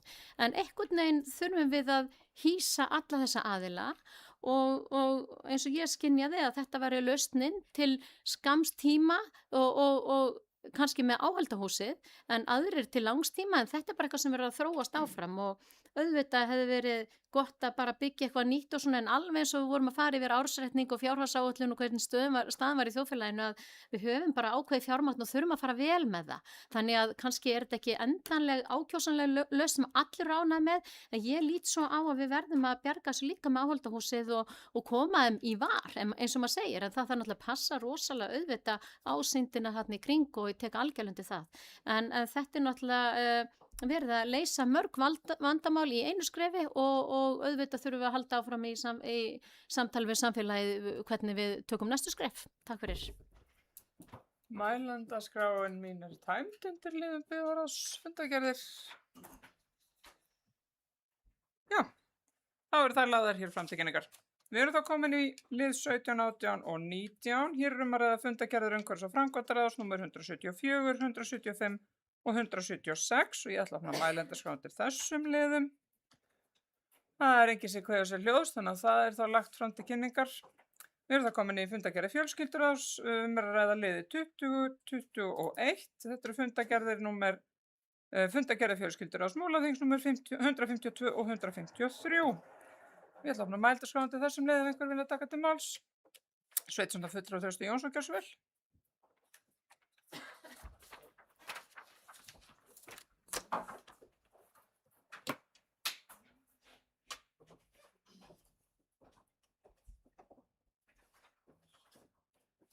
Þegar maður kemur sér fyrirbendi á nýkomna frétta á vef Múlaþings framkvæmdir á slökkvistöðin á Djúpavogi sem er komin á heimasíðu sveitarfélagsins. Já, það heitir vel á. Forseti, annað gott fundafólk. Þetta er sem sagt liður 21, mann ekki númer á fjölskylduráðsfundinum. Þetta er sá síðasti og þar undir liður númer 7. Endurnýjun fræðslusamnings við samtökin 78. Ég hef nú áður verið hér í pontu út af þessum blessaða samning og það er að segja fyrir samningnum og fékk nú þálega ágjöf fyrir málflutning minn þá.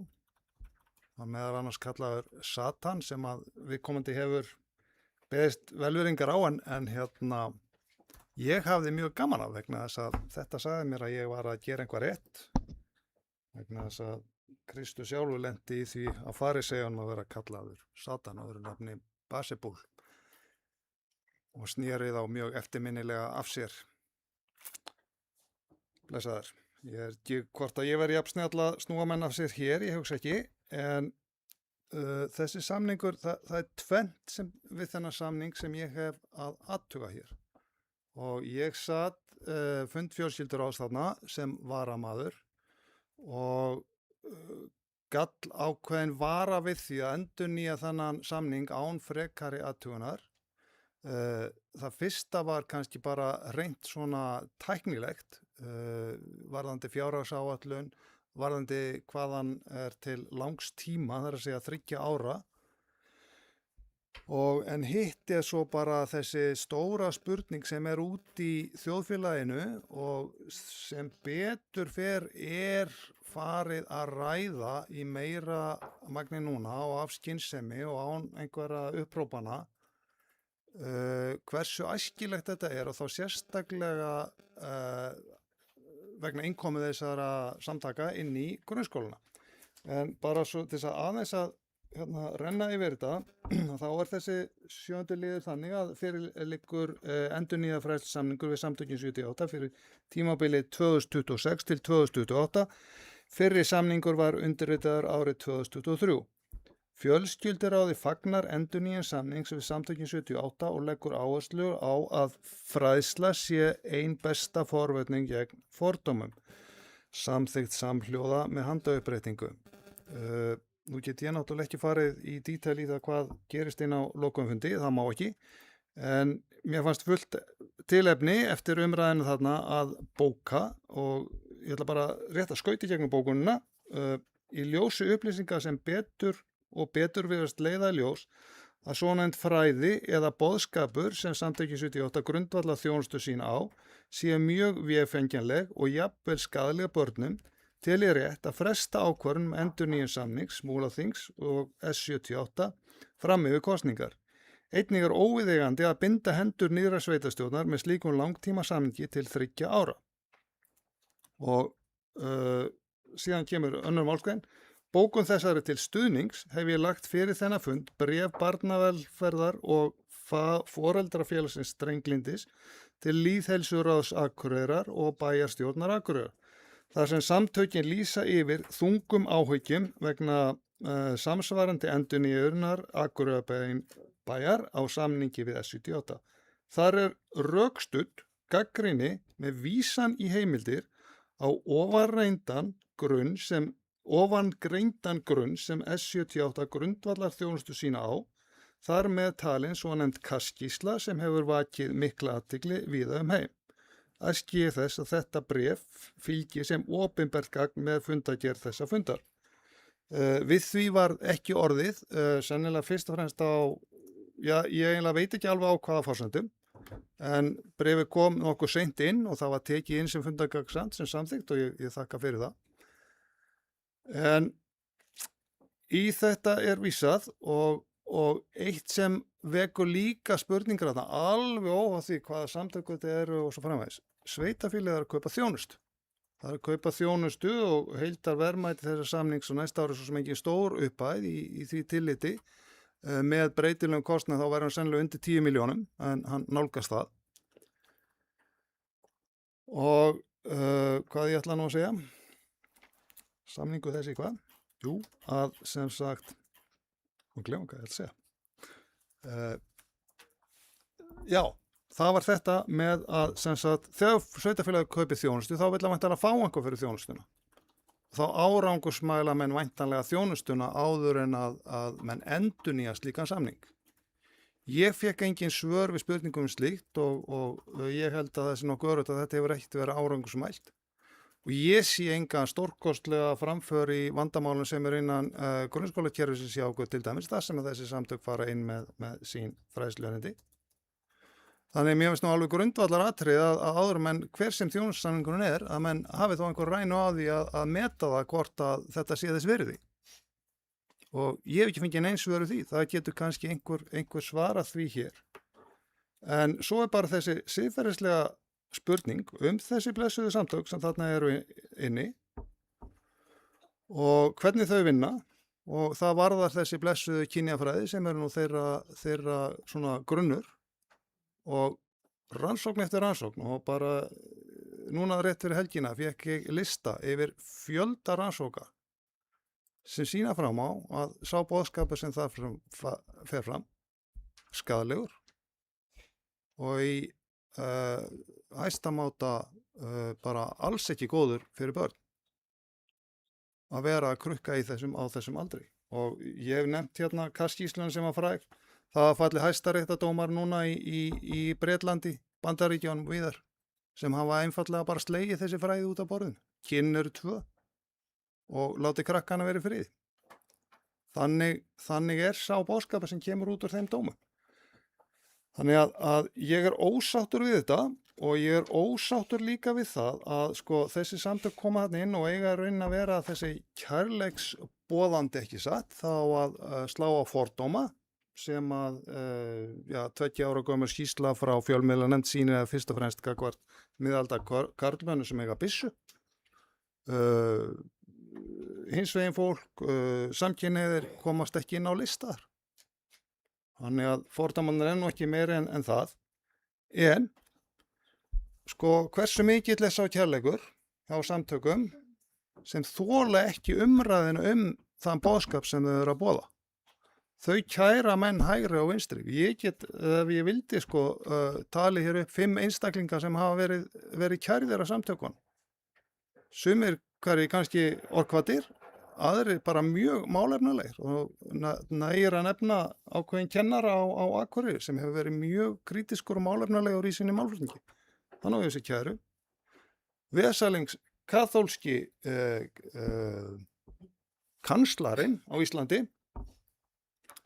hann var einhver miskilningur á milli hans og RÚV í einhverjum viðtalsþætti þar sem að því var snúið upp á hana að hann hvatti til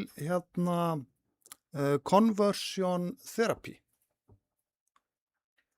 Og Vesalings kanslarinn var ekki að tala um það, hann var að tala um conversion sem í því tengslum sem vel þekkt meðal kristinna manna, það að segja endurfæðing.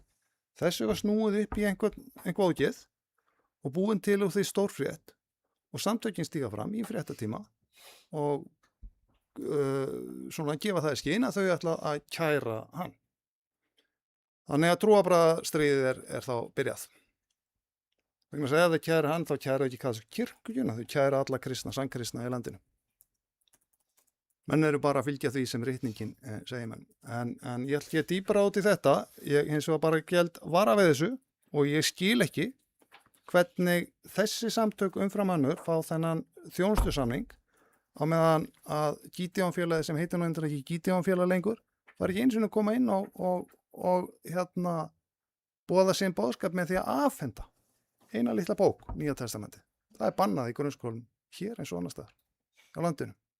Nokkru grunnskólar leyfa þenn en ekki hér. En þetta má fara inn og borga fyrir það.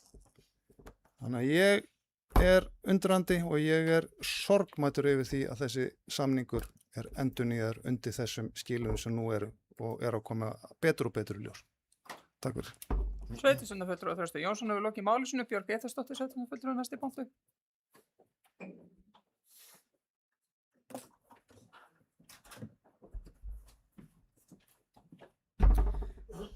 Frú forseti og gott fundafólk. Ég vildi nú bara koma hér upp til að ítreka ánægju mína með þennan fræðslusamning, en það hefur verið mjög mikil ánægja með fræðsluna sem ástæðan fyrir því að fjölskylduráð samþykkti samhljóða að endurnýja samninginn. Ég get svarað spurningu sveitarstjórnarfulltrúa Þrastar Jónssonar á hvað forsendum haldið áfram þessa fræðslu. Það er bara mjög einfalt, börnin í sveitarfélaginu hafa rödd og það er til dæmis ungmennaráð. Sú rödd hefur lýst yfir ánægju með fræðsluna og ef við ætlum ekki að hlusta þá, hvað ætlum við þá að hlusta? Ég gæti auðvitað sagt mjög margt en ég ætla að láta duga að svara þeim spurningum sem að mér var beint, sem var annars vegar forsendur endurnýjarinnar sem ég er búin að svara og hins vegar varðandi forsenduna fyrir því að bréfið var ekki birt sem opinbert gagn en það var út af því að bréfið var sent á annað sveitarfélag og eftir áfæringar var ákveðið að láta það ekki fylgja með sem opinbert gagn. Það voru engin heit mótmæli fyrir því í ráðinu en enda engin ástæða til þess. En rökin á mínum mati bara mjög vel stæð því að bréfið var sent til annars sveitafélags og málið þessa sveitafélags þannig ótengt. Sveitarstjórnarfulltrúi Björg Eithasdóttir hefur lokið máli sínu. Sveitarstjórnarfulltrúi Einar Freyr Guðmundsson, næstri punktur. Fleiri sem vilja setja sig á mælendaskrá.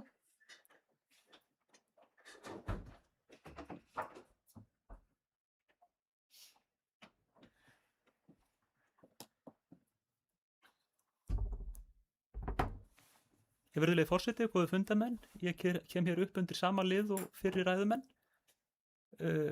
og kannski einkum í tilefni af ræðu sveitarstjórnarfulltrúa Þrastar Jónssonar sem að beindi hér svona óbeint spurningum til mín og annara sem að komu að endunni þessa samnings sem að ég geti tekið undir með Björgu Eyþórsdóttur sveitarstjórnarfulltrúa að ég fagna því að hann hafi verið gerður og fagna endurnýjun hans og hvað snertir ræðu Þrastar Jónssonar sveitarstjórnarfulltrúa þá tel ég líka ástæðu til að svara sumu en svo annað bara alls ekki svara vert. Það verður nú bara að segjast eins og En varðandi þetta sem að Björg kom inn á varðandi birtingu bréfsins undir fundargerðinni á vef sveitarfélagsins þá get ég líka bætt því við að það var gert að ég held og eftir því sem ég best veit með vísan í reglur sveitarfélagsins birtingu gagna af þessu tagi með fundargerðum. Og þarna var auðvitað að ræða bara tölvupóstsamskipti á milli aðila sem ekki tengdir sveitarfélaginu. Þannig að ég held að það hafi kannski verið megin ástæðan fyrir því að við gátum ekki farið að birta þetta allavega ekki á þessu stigi máls.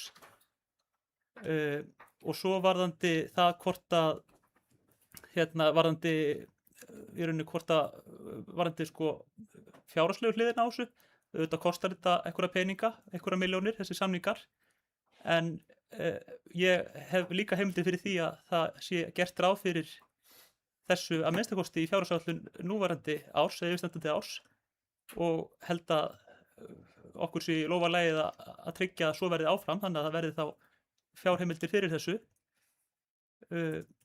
og ef maður skoðar hvað við erum að fá fyrir peningi þá held þetta sé nú ekki dýr fræðsla svona meðan við magn fræðslu sem við fáum fyrir þessar upphæðir. En svo finnst mér kannski að lokum sem nú svona kannski svona aðeins ótengt þessu en varðandi að því að Þresti Jónssoni var tíðrætt þessi samtök 78 sem að munu standa fyrir fræðslunni og svona maður skynjaði ákveðnar efasemdir ágæti þeirra þá get ég kannski ég veit ekki hvort að bætir eitthvað samtökin í hans sögu ef ég rifja upp í tilefni af fráfalli Davíðs Oddssonar, fyrirverandi borgarstjóri Reykjavík og forsætisráðherra að hans hefur verið minnst fyrir marga hluti og það væri ómögulegt að rekja það allt hér en eitt af því sem hans minnst fyrir hans stuðningur við umrædd samtökin 78 á sínum tíma þegar hann var borgarstjóri áður en að þessi málefni urðu svona náðu jafn komist í hámæli eða svona áður en að þetta komst í tísku ef það er orðið þannig en þetta er þetta bara jákvætt að þetta þróunin hefur verið jákvæð held ég með árunum en hann til dæmis lagði til húsnæði við Lindagötu sem að samtökin voru í alveg þangað til bara núna nýlega ef þau eru ekki þar ennþá, ég þekki það ekki og svo þegar hann var forsætisráðherra þá skipaði hann líka nefnd sem var falið að kanna ítarlega réttarstöðu samkynhneigðs fólks og gera tillögur um úrbótum þannig að mér fannst við hæfi svona að því að ég hef nú haft að orða mér hér að vísa og vitna í mér eldri og reyndari stjórnmálamenn og ef ekki núna þá veit ég ekki hvenær það er ástæða til að rifja upp þessi góðu verk Davíðs Oddssonar heitins og bara vona að Guð blessi minningu hans og þakka fyrir í bili. Sveitarstjórnarfulltrúi Einar Freyr Guðmundsson loki máls næst í pontu Hildur Þórsdóttir sveitarstjórnarfulltrúi gjörðu svo vel.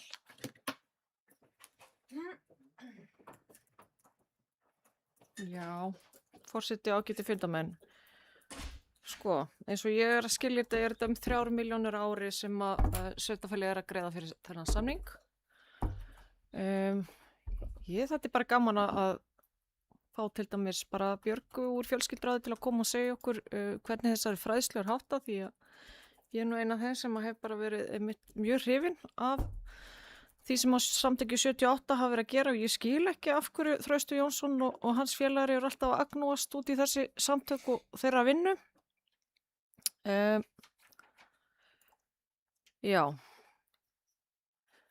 Hvað er svona skaðlegt við þeirra fróðuleik, Þröstur? Ég ætla nú kannski ekki að lengja fundi mjög mikið en ég var alveg til að fá því samt upp til að aðeins, því ég næs ekki alveg. Svo komstu hér aðeins inn á hvað, það er bara 2 kyn, kall og kona.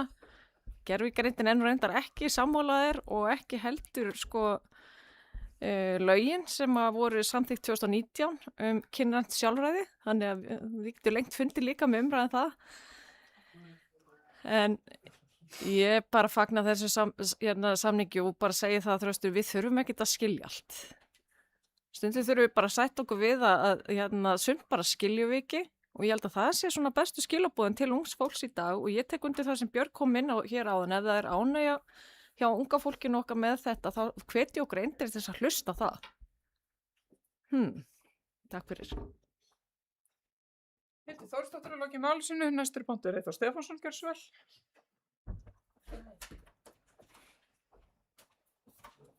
Kemst enginn heim snemma í dag? Jú, frú forseti og aðrir fundarmenn, ég ætla bara að koma örstutt hérna inn, varðandi þennan samning. Ég tók bara glaður þátt í því að samþykkja þennan samning.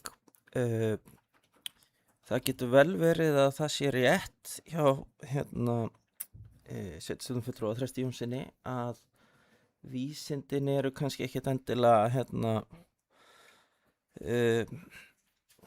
kannski ekkert allir sammála hann notaði dæmi hvað kynin eru mörg, eitt sem er svolítið erfitt fyrir Íslandinga í þessari umræðu er að við ekki segja að það leysi þessa umræðu neitt því að hún er alveg vond á ensku og íslensku en það er þó gerðu greina munur í umræðinu á ensku á ensku orðinu sex og gender meðan að við notum kyn eiginlega í daglegu tali bæði en svo þeir eru talað þetta að tölum kynvitund og það er ekki til þess að auðvelda þessu umræðu en ef við gefum mér það að það sé rétt hjá Þresti að vísindin séu bara meira og meira ósammála og þá spyr ég bara og hvað? Það er samt sem áður staðreynd að það eru til einstaklingar sem upplifa sig ekki að tveggja kynja kvarðanum, ég lef mér orðað þannig, ég kom nú svolítið hálflýst, tala svolítið út fyrir mitt þekkingasvið ég veit ekkert annað en að það sem að þessi fræðsla snýst í skólanum er bara umburðarlyndi gagnvart viðkomandi frekar en að forrita hvað er heilagi vísindalegu sannleikur í þessum málum og svo er náttúrulega svolítið svona að því við erum að tala samtöki 78 ég vissi reyndar ekki þetta með Davíð Oddsson ég þarf kannski eitthvað að fara að hugsa svona viðmátt mitt gagnvart þessum samtökum eftir ég komst að því en nei, bara grín ég veit ekki alveg hvaðan Þröstur hafði 17. fulltrúi Þröstur Jónsson hafði upplýsingar á það hverjir eru þið fyrir mestum fordómum í samfélaginu og nefndir miðaldra hvíta karlmenn með byssu en það kannski sýnir þá kannski að vinna þessara samtaka hefur þá í gegnum tíðina borið einhvern árangur því að þau eru náttúrulega í upphafi stofnuð gagnvart til þess að vera baráttusamtök samkynhneigðra ef að samkynhneigðir mælast ekki lengur á þessum lista þá voru samtökin að gera eitthvað rétt ég veit ekki, þetta er hugleiðing þetta er að 17. fulltrúi Eyþór Stefánsson og loki máli sínu þá er mælendaskrán Ásson með það rétt á undan Þresti þannig Ásson með Stefánsdóttir gerðu svo vel Ég er að koma til ansvars. Nei, nú ekki, já býttu Þröstur, Ásson er undan. Já, frú forseti og gott fundarfólk. Ég svona hugsaði dálítið hvort ég myndi koma upp eða hvort ég myndi bara fylgjast með umræðin úr sætinu en fannst svona kannski réttast að ég kæmi upp þar sem á þessum fundi talaði ég heilmikið og þessi umræða er ákveðnu leyti dálítið flókin, sveitarstjórnarfulltrúi Einar Freyr kemur inn á að sumt sé bara ekki svara vert eða svara hæft. Mér finnst þetta dálítið hættulegt. Mér finnst við vera svona á pínlitlum villigötum sem samfélag að geta í rauninni bara varla talað ákveðna hluti. Ég held að sé miklu betur farið ef að við bara ræðum hlutina líka þessa jafnvel heimskulegu, sko. Ég fagnaði þessari fræðslu og ég samþykti þennan samning og held að þetta sé af hinu góða. Bara að fagna og styðja við margbreytileikan í allri sinni mynd. Ég vil helst að börn fái fræðslu bara sem fjölbreyttasta efni og allt það sem er erfitt og það er bara flókið að vera til, flókið að vera manneskja, flókið að vera barn og unglingur. Ég velti upp spurningum sko í rauninni, eða kannski ekki einu svona spurningum, heldur meira bara sem fjölskyldur og þá hljótu við að velta fyrir okkur og réttilega hvers slags fræðslu börn fá og þá ekki endilega sko efnislega þessa fræðslu, heldur meira bara hver er ramminn hjá okkur varðandi utanaðkomandi aðila í skólum og ég held að það sé mjög eðlilegt að velta því fyrir okkur. Við setjum reglur ég meina það er kannski ekki alveg strangt hér í Múlaþingi en maður má ekki fara með barnið sitt inn á leikskólalóð á höfuðborgarsvæðinu þegar starfsemi leikskóla er í gangi, þú veist að því við viljum bara hafa ákveðna stýringu á því hvaða fullorðnu aðilar er að koma inn í skólan okkar og við treystum kennurum til þess að sjá að uppfræða börnin okkar á skólatíma í takt við bara aðalnámskrá. Þannig ég held að sé bara af henni góða að velta fyrir sig sko hvaða samtök fá að koma. Það væri frábært að fá enn meiri fræðslu, til dæmis einhvers konar geðheilbrigðisforvarnir. Þannig að þetta var eitt af því sem var nefnt og svo er einnig sko hver ber ábyrgð endanlega á þessari fræðslu og efni hennar og það eru skólastjórnendur. Þannig að það er bara gott að það sé líka alveg skýrt.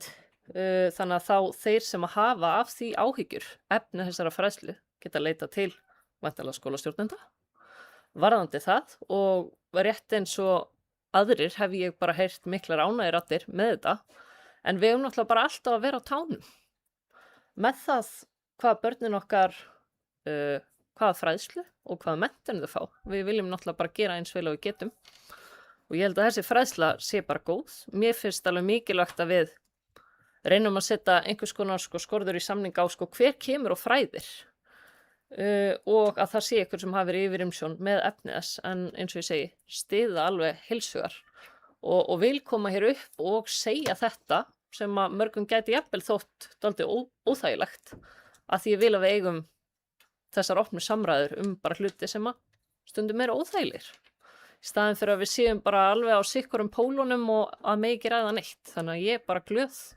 að við ræðum þetta og þakka í rauninni bara Þresti fyrir það. Takk. Sveitarstjórnarfulltrúi Þröstur Jónsson er þess á mælendaskrá.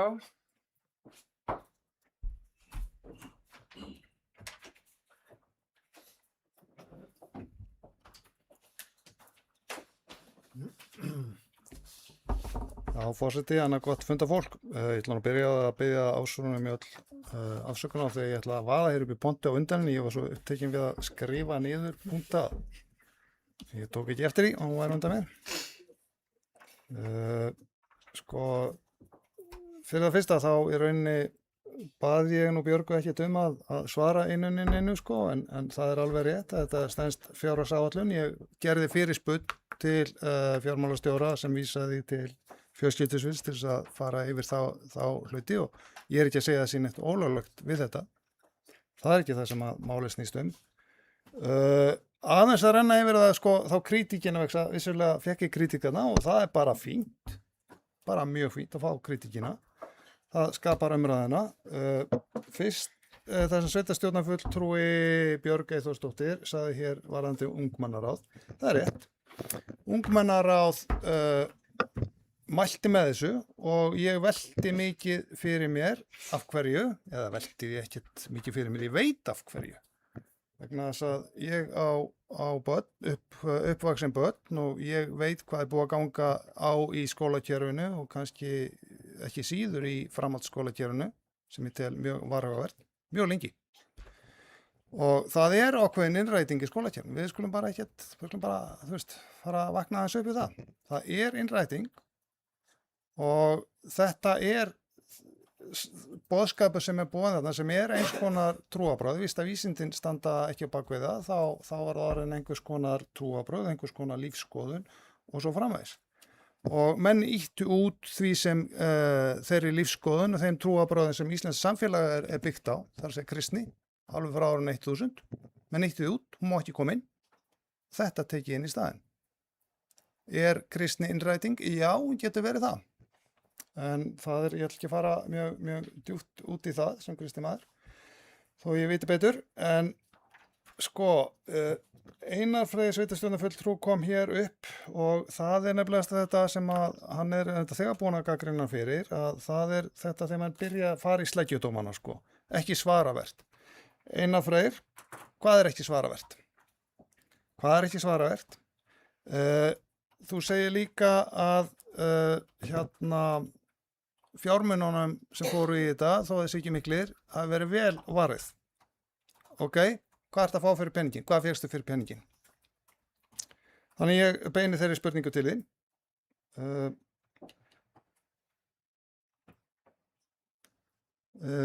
Bætir að sleppi það. Jú, svo kom þetta með Davíð Oddsson.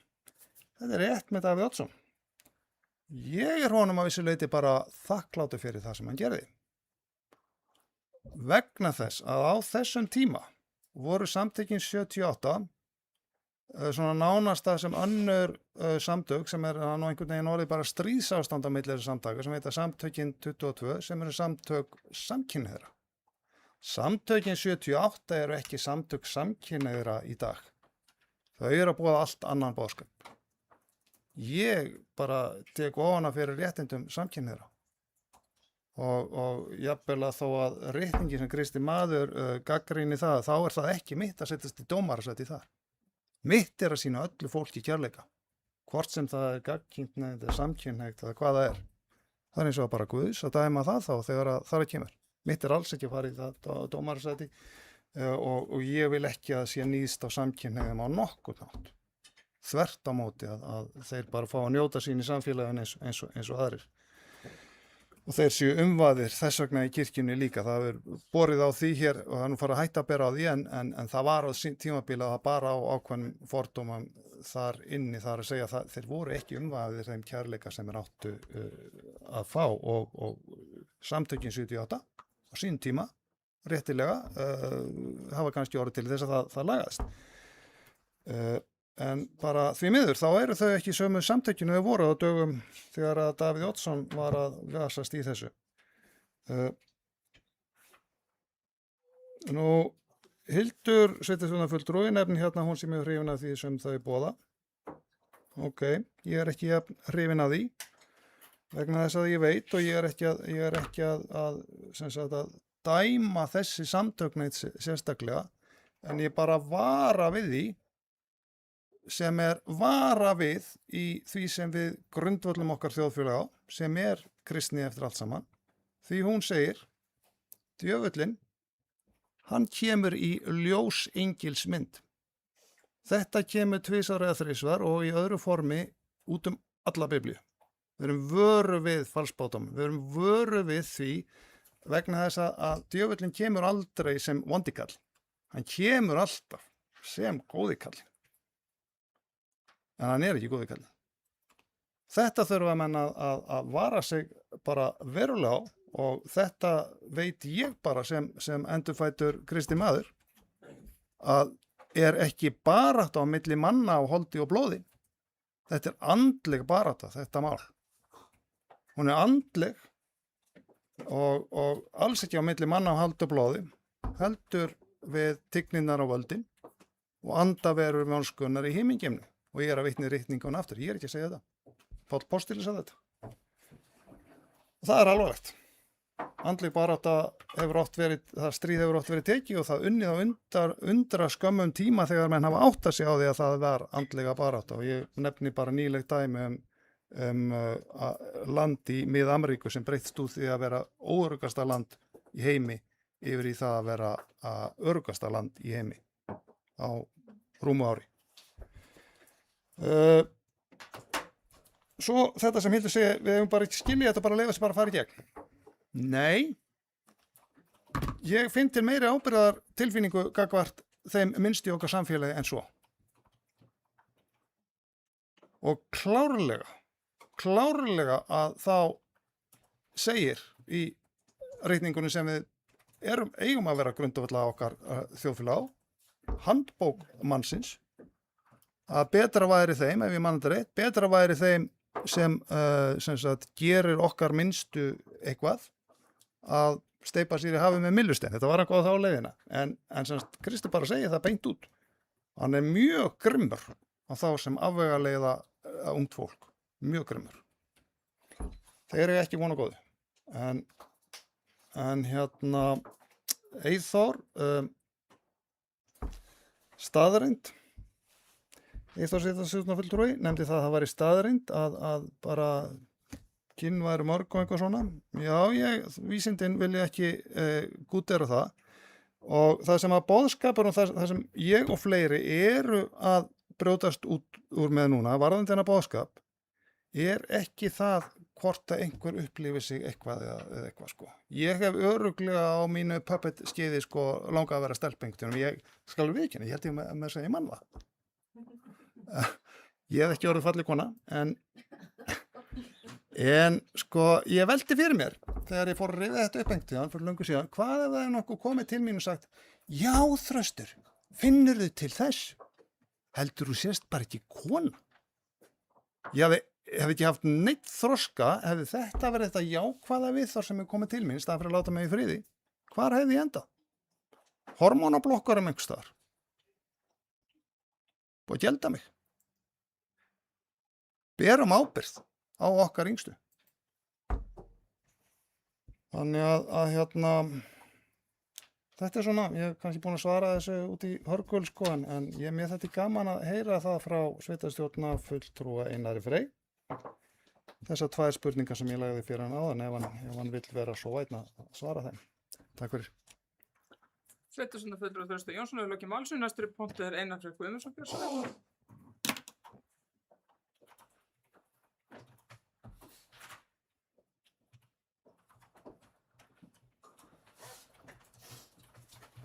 Virðulegi forseti, góðir fundamenn, ég kem hér upp til svara að beiðni sveitarstjórnarfulltrúa Þrastar Jónssonar sem að lagði hér fyrir mig 2 spurningar. Ef ég náði þeim rétt þá var sú fyrri hvaða væri sem væri ekki svaravert sem að ég taldi ekki svaravert áðan og ásakaði mig sleggjudóma í leiðinni. Kannski var þetta orðalag hjá mér ekki alveg hugsað til enda. Ég var kannski að gefa svona þetta skotfæri og bara gengstu því að kannski hefði ég átt að orðið einhvern veginn öðruvísi, en stend samt alveg við það sem ég var að meina, því að það sem ég átti við með þessu var að sumt af því sem þú sagðir dæmdi sig sjálft og var þar að leiðandi ekki svaravert í þeim skilningi að það þurfti ekki að svara því. En ég er sammála Ásrúnu Mjöll Stefánsdóttur sveitarstjórnarfulltrúa það að þetta eru málefni sem við verðum að geta rætt og við getum ekki einhvern veginn afskrifað skoðanir annarra með því að segja að þær sé ekki svara verðar og svo framvegis. Ég get bara tekið heilshugar undir það af því að þannig komist við aldrei áfram í þessum málaflokki sko. En hin spurningin var varðandi fjármununa og hvernig þeim væri vel varið og hvað við varum að fá fyrir þetta. Ég geti í rauninni gæti löngumálið útskýrta en gæti líka bent sveitarstjórnarfulltrúunum á að þetta stendur í samningunum sjálfum. Það er útlistað nákvæmlega hversu marga klukkustundir af fræðslu við fáum hvað og fyrir hvaða aðila og svo höfum við líka reynslu af þessum samtökum núna til síðustu 2 ára og þar hefur meðal annars verið fræðsla í boði fyrir kjörna fulltrúa sem að ég veit fyrir víst að sveitarstjórnarfulltrúi Þröstur Jónsson sótti og fleiri sem ég þekki. Ég reyndar held að ég man ekki hvort að mér var boðið ekki, ég held að þá hef ég ekki verið komin inn í sveitarstjórn þannig að mig grunar að þá var ég ekki fjölskyldur heldur, þá held ég að ég hef ekki fengið boð á þetta. En mun alveg pottþétt reyna að mæta næst þetta verður í boði ef ég hef einhver tök á. En það svona kannski liggur í hlutarins eðli að þetta er fræðsla þessi málefni sem eru tilgreind í samningnum og svo er hægt að finna nánari upplýsingar á vefsíðu samtakana það hvað þau eru í rauninni að kenna. En best er örugglega að mæta bara í þessa kennslu til að sjá hvað við erum að fá og þess vegna held ég að þetta sé bara góð fjárfesting. en ég veit ekki, ég held ég sé búin að ná núna að svara eins vel og ég get því sem að Þröstur Jónsson sveitarstjórnarfulltrúi spurði að, en svo var það annað kannski sem ég vildi nefna svona fyrst ég nú komin hérna upp og fyrst ég bara get ekki hafið mig sko, en þegar hann fór að tala um að það væri þessi ákveðna innræting í skólakerfinu, þá fór ég svona að hugsa sko að það eru þetta kannski alltaf að segja eitthvað svona, og hann nefndi þetta sem ástæðu fyrir, eða hugsanlega ástæðu fyrir bókun ungmennaráðs og þeirra stuðningi við endurnýjun þessa fræðslusamnings, en ég verð að segja mér það nú svona gera full lítið úr ungmennum, því að sjálfur sat í ungmennaráði og við vorum oft að bóka mál bara þvert á það sem að, já, okkur geti hafa verið kennt eða eitthvað sem að hefði svona, eitthvað skoðun sem að við hefðum átt að hafa að einhverju leyti, og ég trúi því ekki að fræðsla einhver málefni og fjölbreytileika, sama hversu mikil hún geti bara seint orðið að finna slæma. Þetta svona, ég gæti líkt þessu við það, þó þetta sé nú ekki líkt, að ég hef til dæmis sem sjálfstæðismaður lesið kommunistávarpið, gerði það núna nýlega, hafði alltaf, eða lengi ætlað að gera það. Það náttúrulega bara bullandi áróður fyrir kommunisma. Ég ekkert kommunist í dag frekar en fyrir daginn. Þetta bara, ef eitthvað styrkir mig minni afstöðu, og ég held að sé nú svipa með þessa fræðslu að maður verður bara bættir af því að heyra fleiri sjónarmið og ég held að það get ekki verið slæmt. Sérstaklega af því að ég veit til þess að þessi fræðsla sem að þessi samtök að bjóða upp á ekki, hún á engan hátt öfgafull eða eitthvað óeðlileg. Ég bara hef það frá fyrstu hendi frá manni sem hefur setið þessa fræðslu að þetta bara mjög sko bara góð fræðsla og skynsamleg á allan hátt. Þannig að ég held að ég láti þetta gott heita og vonandi vonandi þarf ég ekki komið upp aftur, af því ég hef líka móral og áhyggjur af ungu konunum sem eru með börnin heima og gætu þurft að koma heim að sinna þeim. Sveitarstjórnarfulltrúi Einar Freyr Guðmundsson er lokið málsinu, Helgi Hlynur Ásgeirsson og óskar eftir að taka til máls, gjörðu svo vel.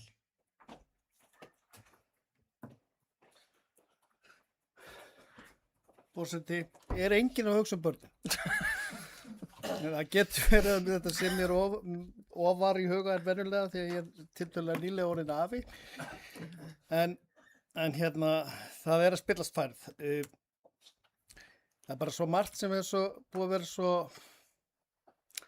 já, eiginlega sjálfur sér skemmtilegt í þessari Sveitarstjórnarfulltrúi Hildur Þórisdóttir kemur inn og stjórnsið þessi mál og það ætlar ekki að lengja fundin. Það var fyndið. Ásrún Mjöll Stefánsdóttir fer upp og reynir að bera fara á milli Sjálfstæðisflokks og Miðflokks þannig að það margt sem bara mjög skemmtilegt í þessu rúmið. En já, ég ætla ekki að segja neitt merkilegt Takk. Við þakkum fyrir þessa ábendingu. Fleiri sem vil taka til máls? Hver var að síðastur? Einn sem vil taka til máls? Fleiri? Hildur, já. Viltu vera á eftir Hildi? Er það ekki þægilegast? Já, það vill verða þannig. Hildur Þórisdóttir, gjörðu svo vel.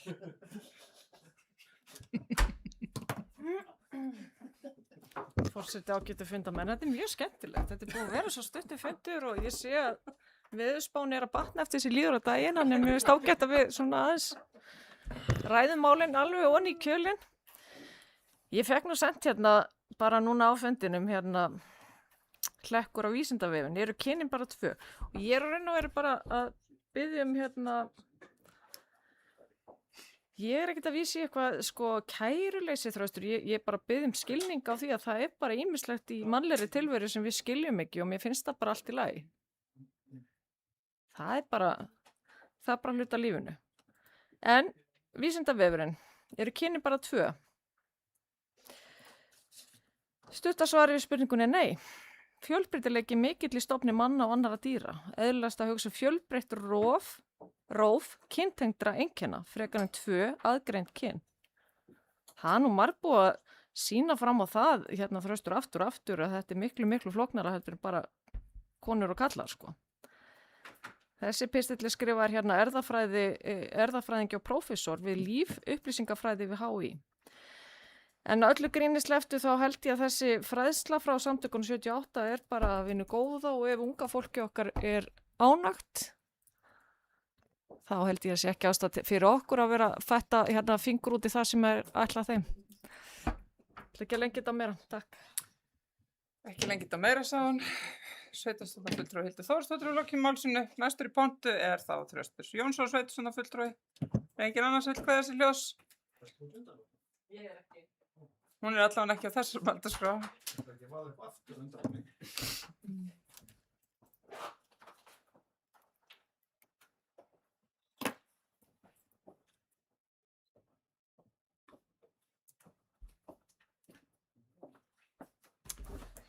Já, fundastjóri, annað gott fundafólk. Það sem ég fagna við þessu umræðu það að, og það framför, það þroskamerki. Hún miklu þroskaðri og jákvæðari heldur hún var fyrir 3 árum. Og ég fegin að heyra það. Ég mjög fegin að heyra það. Fyrst ég verði eiginlega að taka á þessu, Það hann hérna ágætur sveitarstjórnarfulltrúi Einar Freyr. Hann að lesa kommunista ávarpið. En það líka gott vegna þess að ég lít svo á að það sem hefur gerst í íslensku stjórnmálum undanfarið það að miðflokkurinn orðinn það sem að sjálfstæðisflokkurinn var áður. Það að segja, hann ekki farið neitt, en sjálfstæðisflokkurinn í dag kommunistaflokkur. Þannig að ég bara fagna því að hann að lesa fræði síns flokks. Eitt hérna áðan frá Hildi Þórsdóttur að hún beinti þessi lög kynrænt sjálfræði og þarna kemur svolítið að þessu sem að og auðvitað erum við minni hluta hópur í landinu, samgrænsni í landi, þeir telja eitthvað 10.000 manns, 10-15.000 manns kannski með þeim sem eru í kaþólsku kirkjunni. Og þá kemur að þessu sem að Vesalings ég gleymi það, kanslari kaþólsku kirkjuna sagði ég verð að hlýða guðslögum, það það sem að mitt starf í, ef að landslög einhvern veginn segja að þetta sé rangt hjá mér, þá bara ég get ekki bakkað, það bara hið kristna viðhorf og það ástæðan fyrir því Einar Freyr að Sovétríkin og önnur kommunistaríki, það fyrsta sem þeir reyna að drepa eru kristnir, þeir standa á sínu. Þeir eru vandamálið þegar það kemur að því að útbreiða slíkan heilaþvott. En þannig að það stendur, ég man ekki hvort það í orskveðanum eða sálmónum einhvað á þá leið veið þeim sem setja skaðleg ákvæði og ranglát lög. Ég segi það bara alveg hikstalaust þessi lög. Andinn segir mér að segja. Heilagur andi segir mér að segja. Ég finn það. Ég segi það bara staðstöðuð út. Þetta eru skaðleg ákvæði og ranglát lög.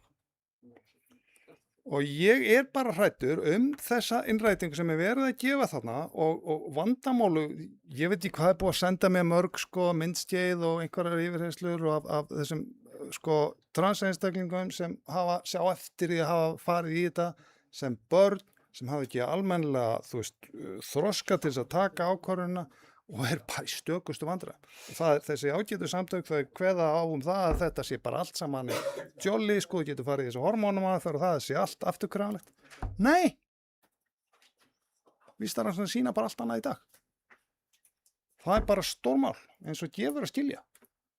Ég ætla ekki að vera langa orðið svo að bæði barnsmæðina komist heim til smábarna sína og smábörnin 2 sem voru nefnt þau komist líka heim. Þannig að ég ætla ekki að fara var eitthvað eftir já, Vísindavefurinn gott á að nefndir þetta ég byrði, býttu nú, hvað Vísindavefurinn hann undir háskólan eða hvað fór að hugsa en þá kom það af hverju þetta stendur þar jú, það nefnilegast að dósent í lýðheilsu upplýsingum í HÍ einhvers slíkt HÍ undirlagður af Vóki í dag, ég ætla bara að fullyrða það. Þetta Vók háskóli, vísindum hefur hrakað þar Ég veit óskup vel hvernig tölvunarfræðingar og koma frá HÍ í dag. Mér finnst þeim hafa rakað, það er bara mitt álit. Þannig að þar er þetta hvað sterkast jafnvel, þetta blessaða vók. Og bara þetta er bara ekki sammála álit það sem að fær síðan erlends frá. Það var hér fréttakona daginn sem lét frá sér og fór lítið fyrir því að hún sagði Ísland að Ísland var í skítahóla vóksins, verra en Kanada. Ég ætla ekki að hlusta dæmi það hvort að svo sé en glöggt er gests augað og enda kannski bara mál mitt á því svo að bæði börn og smábörn komast heim til sín. Smábarna mæður, takk. Takk fyrir. Mælandaskráin er tæmd. Stundum hefur verið talað að setja tíkall í trúðin. Ekki tjá mig meira það. Við erum þá búin með fundagerð fjölskylduráðs, liður nummer 20 og 21. Við erum þá komin í fundagerð ungmennaráðs Múlaþings nummer 46. Þetta er liður nummer 22. Við ætlum að mælandaskráin til þessum lið. Það er enginn sem kveður sér hljóðs, þannig að ég legg það hér fram til kynningar og við erum þá komin hér í lið nummer 23 sem er síðasti liður dagsins, sem er skýrsla sveitarstjóra og ég gef Dagmari Stefánsdóttur sveitarstjóra orðið.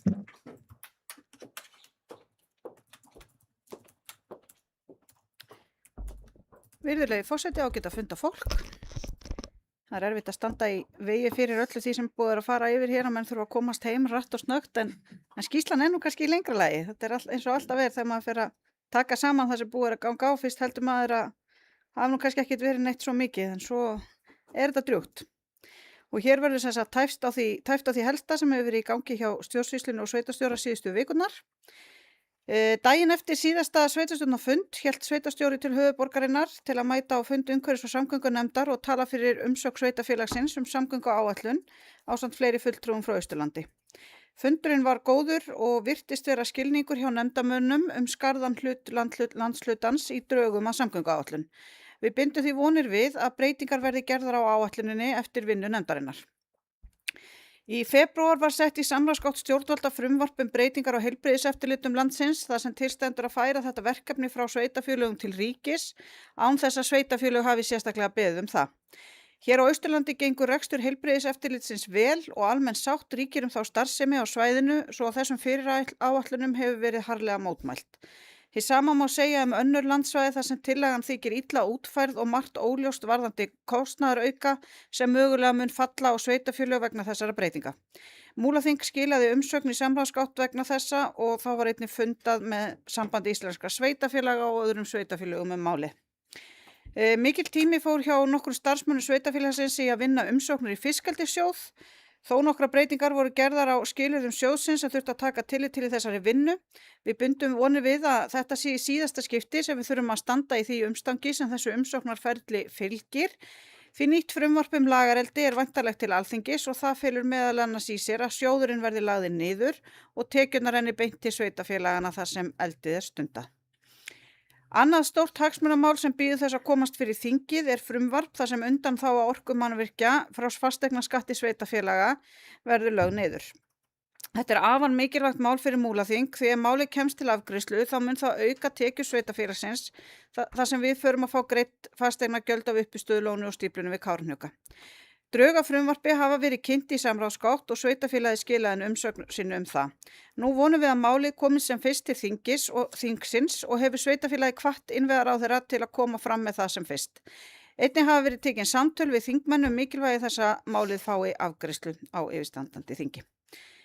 Kjördæmavika stóð yfir síðustu viku febrúarmánaðar og góði fundir fóru fram í henni með þingmönnum kjördæmisins og ráðherrum þar sem samgöngumálin voru efst á baugi hjá sveitarfélaginu ásamt þeim málum sem hafa verið talin upp hér á undan.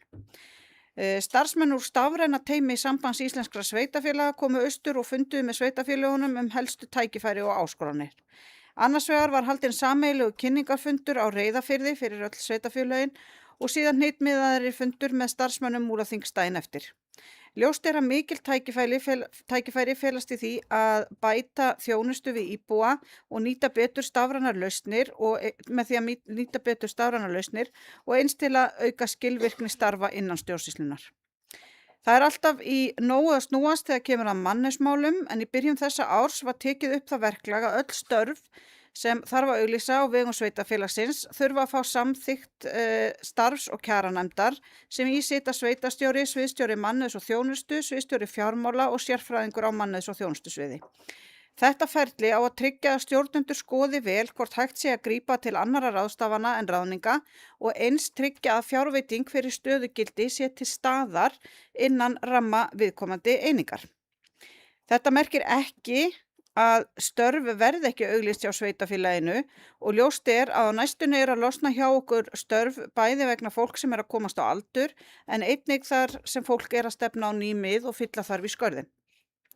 Nú í byrjun mars kom nýr sviðsstjóri stjórnsýslu til starfa hjá sveitarfélaginu, Hlynur Jónsson, en hann að taka við starfinu að Óðni Gunnari Óðinssyni sem lýkur störfum í lok þessa mánaðar og þetta því síðasti sveitarstjórnarfundurinn sem að Óðinn situr með okkur. Við óskum Óðni allsins besta í ljúfa lífinu sem tekur við hjá honum að loknum við starfslokin. Síðasta dag febrúarmánaðar fór fram afhending húsnæðis á Fellavelli frá byggingafélagi Hattar til sveitarfélagsins. Að ræða glæsilega framkvæmd þar sem íþróttafélagi tók að sér að halda utan framkvæmdina og gat þannig gert meira úr fjármunum sem sveitarfélagið hafði fengið í styrk fyrir verkefninu og einnig áætlað í það. Á sama tíma fór fram ársþing KSÍ á Egilsstöðum og því gátu þátttakendur þess mætt á viðburðinn og séð með eigin augum hversu myndarlegur styrkurinn sem KSÍ veitti í verkefni nýttist. Uppgjör og gerð ársreiknings hefur verið megin verkefni fjármálateymisins síðustu vikurnar og mikið álag á teyminu vegna þess en það var í fyrsta skipti verið að taka inn í uppgjörið Minjasafna Austurlands, ársali sem byggðasamlag Múlaþings og Fljótsdalshrepps íbúðir fyrir eldri borgara, auk Vísindagarð sem félagi eigu sveitarfélagsins og fjármálaráðuneytisins utan húsnæði á Vonarlandi. Á sama tíma var síðan verið að innleiða nýtt regluverk bókhaldskerfi sveitarfélaga svo margt gekk á sama tíma. Mér langar að færa fjármálastjóra og teyminu hans bestu þakkir fyrir ötula vinnu og þá vert að nefna að þetta var síðasta uppgjör Guðlaugs Sæbjörnssonar sviðsstjóra fjármála hjá sveitarfélaginu en hann hyggst fara að draga saman seglin og undirbúa starfslok sín síðar á þessu ári. Ég var nú að spyrja hann Gullaði áðan númer hvað þetta uppgjör væri og þetta 37. uppgjör hans hjá sveitarfélagi. Þannig að það orðin nokkur. Haldið hefur verið áfram af fullum krafti með atvinnuverkefnið á Seyðisfirði en þar vinnur með okkur ráðgjafinn Gunnlaugur Sighvatsson sem hefur verið að undirbúa ýmis verkefni til að kynna fyrir fjárfestum en framtíð þeirra margra veldur á því að finna fjármagn. Þá ætlar ríkisstjórnin að leggja okkur lið við verkefni með því að setja á fót hóp með starfsmönnum 5 ráðuneyta til að vinna að þessum málum með okkur og við erum afar þakklátt fyrir þá aðstoð og bindum mikla vonir við þessa samvinnu. Miðvikudaginn 4. apríl tók sveitarstjóri þátt í fundi á Akureyri á vegum samtaka sjávarútvegs-sveitarfélaga undir yfirskriftinni Fagur fiskur í sjó en þar flutti atvinnuvegaráðherra ávarp og gott samtal skapaðist frumvarp ráðherra lagareldi og önnur mál á sviði sjávarútvegsmála. Sveitarstjóri fékk í síðustu viku heimsókn frá umsjónarmanni tölvunarfræðináms við Háskólann á Akureyri en boðið upp á námið í blönduðu fjár- og staðnámi á Reyðarfirði en erfiðlega hefur gengið að fá nemendur til að skrá sig í námið og þarf því að endurskoða leiðir til að ná til fólks á Austurlandi en það afar mikilvægt að námið haldi áfram hér eystra. UMFÍ og ISÍ stóðu fyrir góðum fundi hér á Egilsstöðum í síðustu viku, fyrst almennum fundi stöðu íþrótta og stefnumótun íþróttahreyfingarinnar undir yfirskriftinni Íþróttir skipta máli í Sláturhúsinu 5. mars og síðan samtal við ungt fólk daginn eftir í menntaskólanum á Egilsstöðum sem sveitarstjóri tók þátt í og var skemmtilegt og gott samtal íþróttahreyfingarinnar, ungs fólks og annarra hagsmunaaðila. Og talandi menntaskólan á Egilsstöðum, það vert að óska leikfélagi menntaskólans til hamingju með glæsilega uppsetningu á söngleiknum Fyrsti kossinn og einnig með gott gengi í Gettu betur spurningakeppni framhaldsskólana þar sem skólinn komin í undanúrslit. Skaftfell opnaði sýninguna Geiri, opið hús, laugardaginn 7. mars en þar til sýnis verk alþýðulistamannsins Ásgeirs Jóns Emilssonar samhliða því að sýningin eins konar rannsóknarstofa þar sem tekið verður á móti gögnum og sögum af listamanninum. Mörku verður stefna varðveislu Geirahúss og gert opið ákall eftir sögum og munum sem tengjast Geira og stofnað hollvinafélag arfleið hans. Sýningin verður opin til 27. mars. Nýjir opnunartímar hafa tekið gildi hjá bókasafni Múlaþings í kjölfar þess að 3 bókasöfn sveitafélagsins voru sameinuð í 1 áramótin. Á Djúpavogi nú opið mánudaga til fimmtudaga frá klukkan 15 til 18 en safnið hafði áður verið opið í 2 tíma á viku. Á Egilsstöðum hefur verið bætt við opnun á laugadögum frá klukkan 11 til 13 sem hefur verið afar vel tekið ekki síst af fjölskyldufólki. Á Seyðisfirði verður bókasafnið áfram opið alla virka daga frá klukkan 15 til 18. Þá gaman að geta þess að á bókasafni Múlaþings á Egilsstöðum nú farandsýning frá Norræna húsinu Línu Langsokk sem hefur verið einkar vel tekið en hátt í 250 manns sóttu safnið fyrstu vikuna sem hún stóð yfir. Í gær héldu forseti sveitarstjórnar, formaður byggðarráðs, fulltrúi minnihluta og sveitarstjóri suður til Reykjavíkur á fund innviðaráðherra málefni sveitarfélagsins og ráðuneytisins. Þar voru samgöngumálin eðlilega efst á blaði og rættu mikilvægi þess að Fjarðarheiðargöng komist aftur efst á blaði í jarðgangaáætlun ríkisins og að auknir fjármunir verði settir í heilsársveginn yfir Öxi. Þá voru fleiri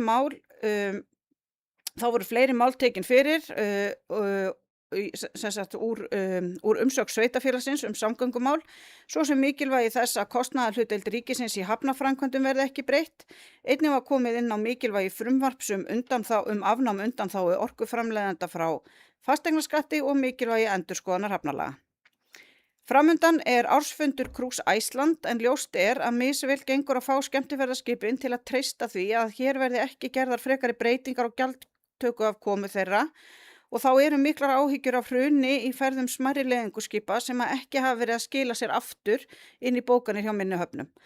Þar skiptir miklu máli að þau fá ekki lengur undanþágu frá virðisaukaskatti og virðist mikil óvissa vera uppi þau mál hjá yfirvöldum sem þarf að komast til botns í.